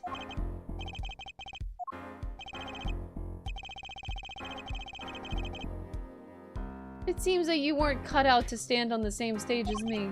Were you, Air Forehead? I believe this brings the cross-examination to a close. This court will now declare a verdict for the defendant. Hold it! It was Trucy, right? She's been wanting to say— Ah! Trucy! Nobody move! What's the meaning of this? Who are you? Ah! There'll be no verdict in this court. Not yet. Wait, are you one of the Kitakis? The Kitakis? You mean the notorious gangsters? If If you don't want to see me give the pretty little girl a new smile, do as I say. Adjourn the court for 20 minutes. What? This court will not bow to pressure from the likes of... Air Judge? I see little point in further aggravating this gentleman. Recess, 20 minutes, or I promise you, you'll regret it. Oh! Well, wait, how did you disappear so fast? Come to the defendant lobby, Apollo.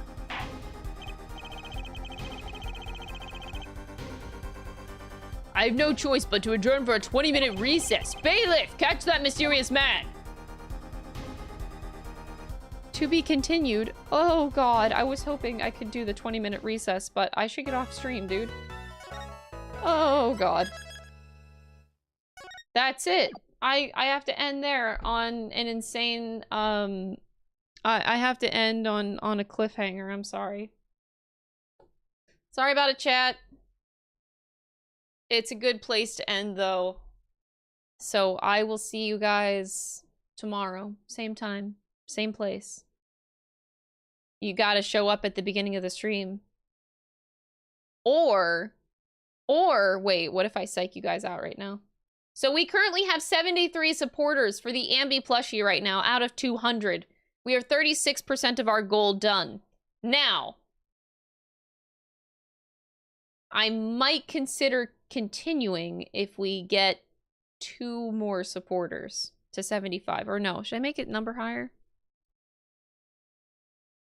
No, I'm just kidding. Anyway, I'm just teasing. Anyway, please support the plushie. I am getting off stream. I'm not gonna be that mean. Blackmailing chat. No, I'm not doing that. But no, I will get off stream. But yeah, again, please consider getting a plushie so that we can make it happen. The first merch plushie officially. And I will see you guys tomorrow for not blackmail. 1 point off for back-to-back blackmail. God damn it. Okay, bye everybody. See you tomorrow. Buy a plushie, please.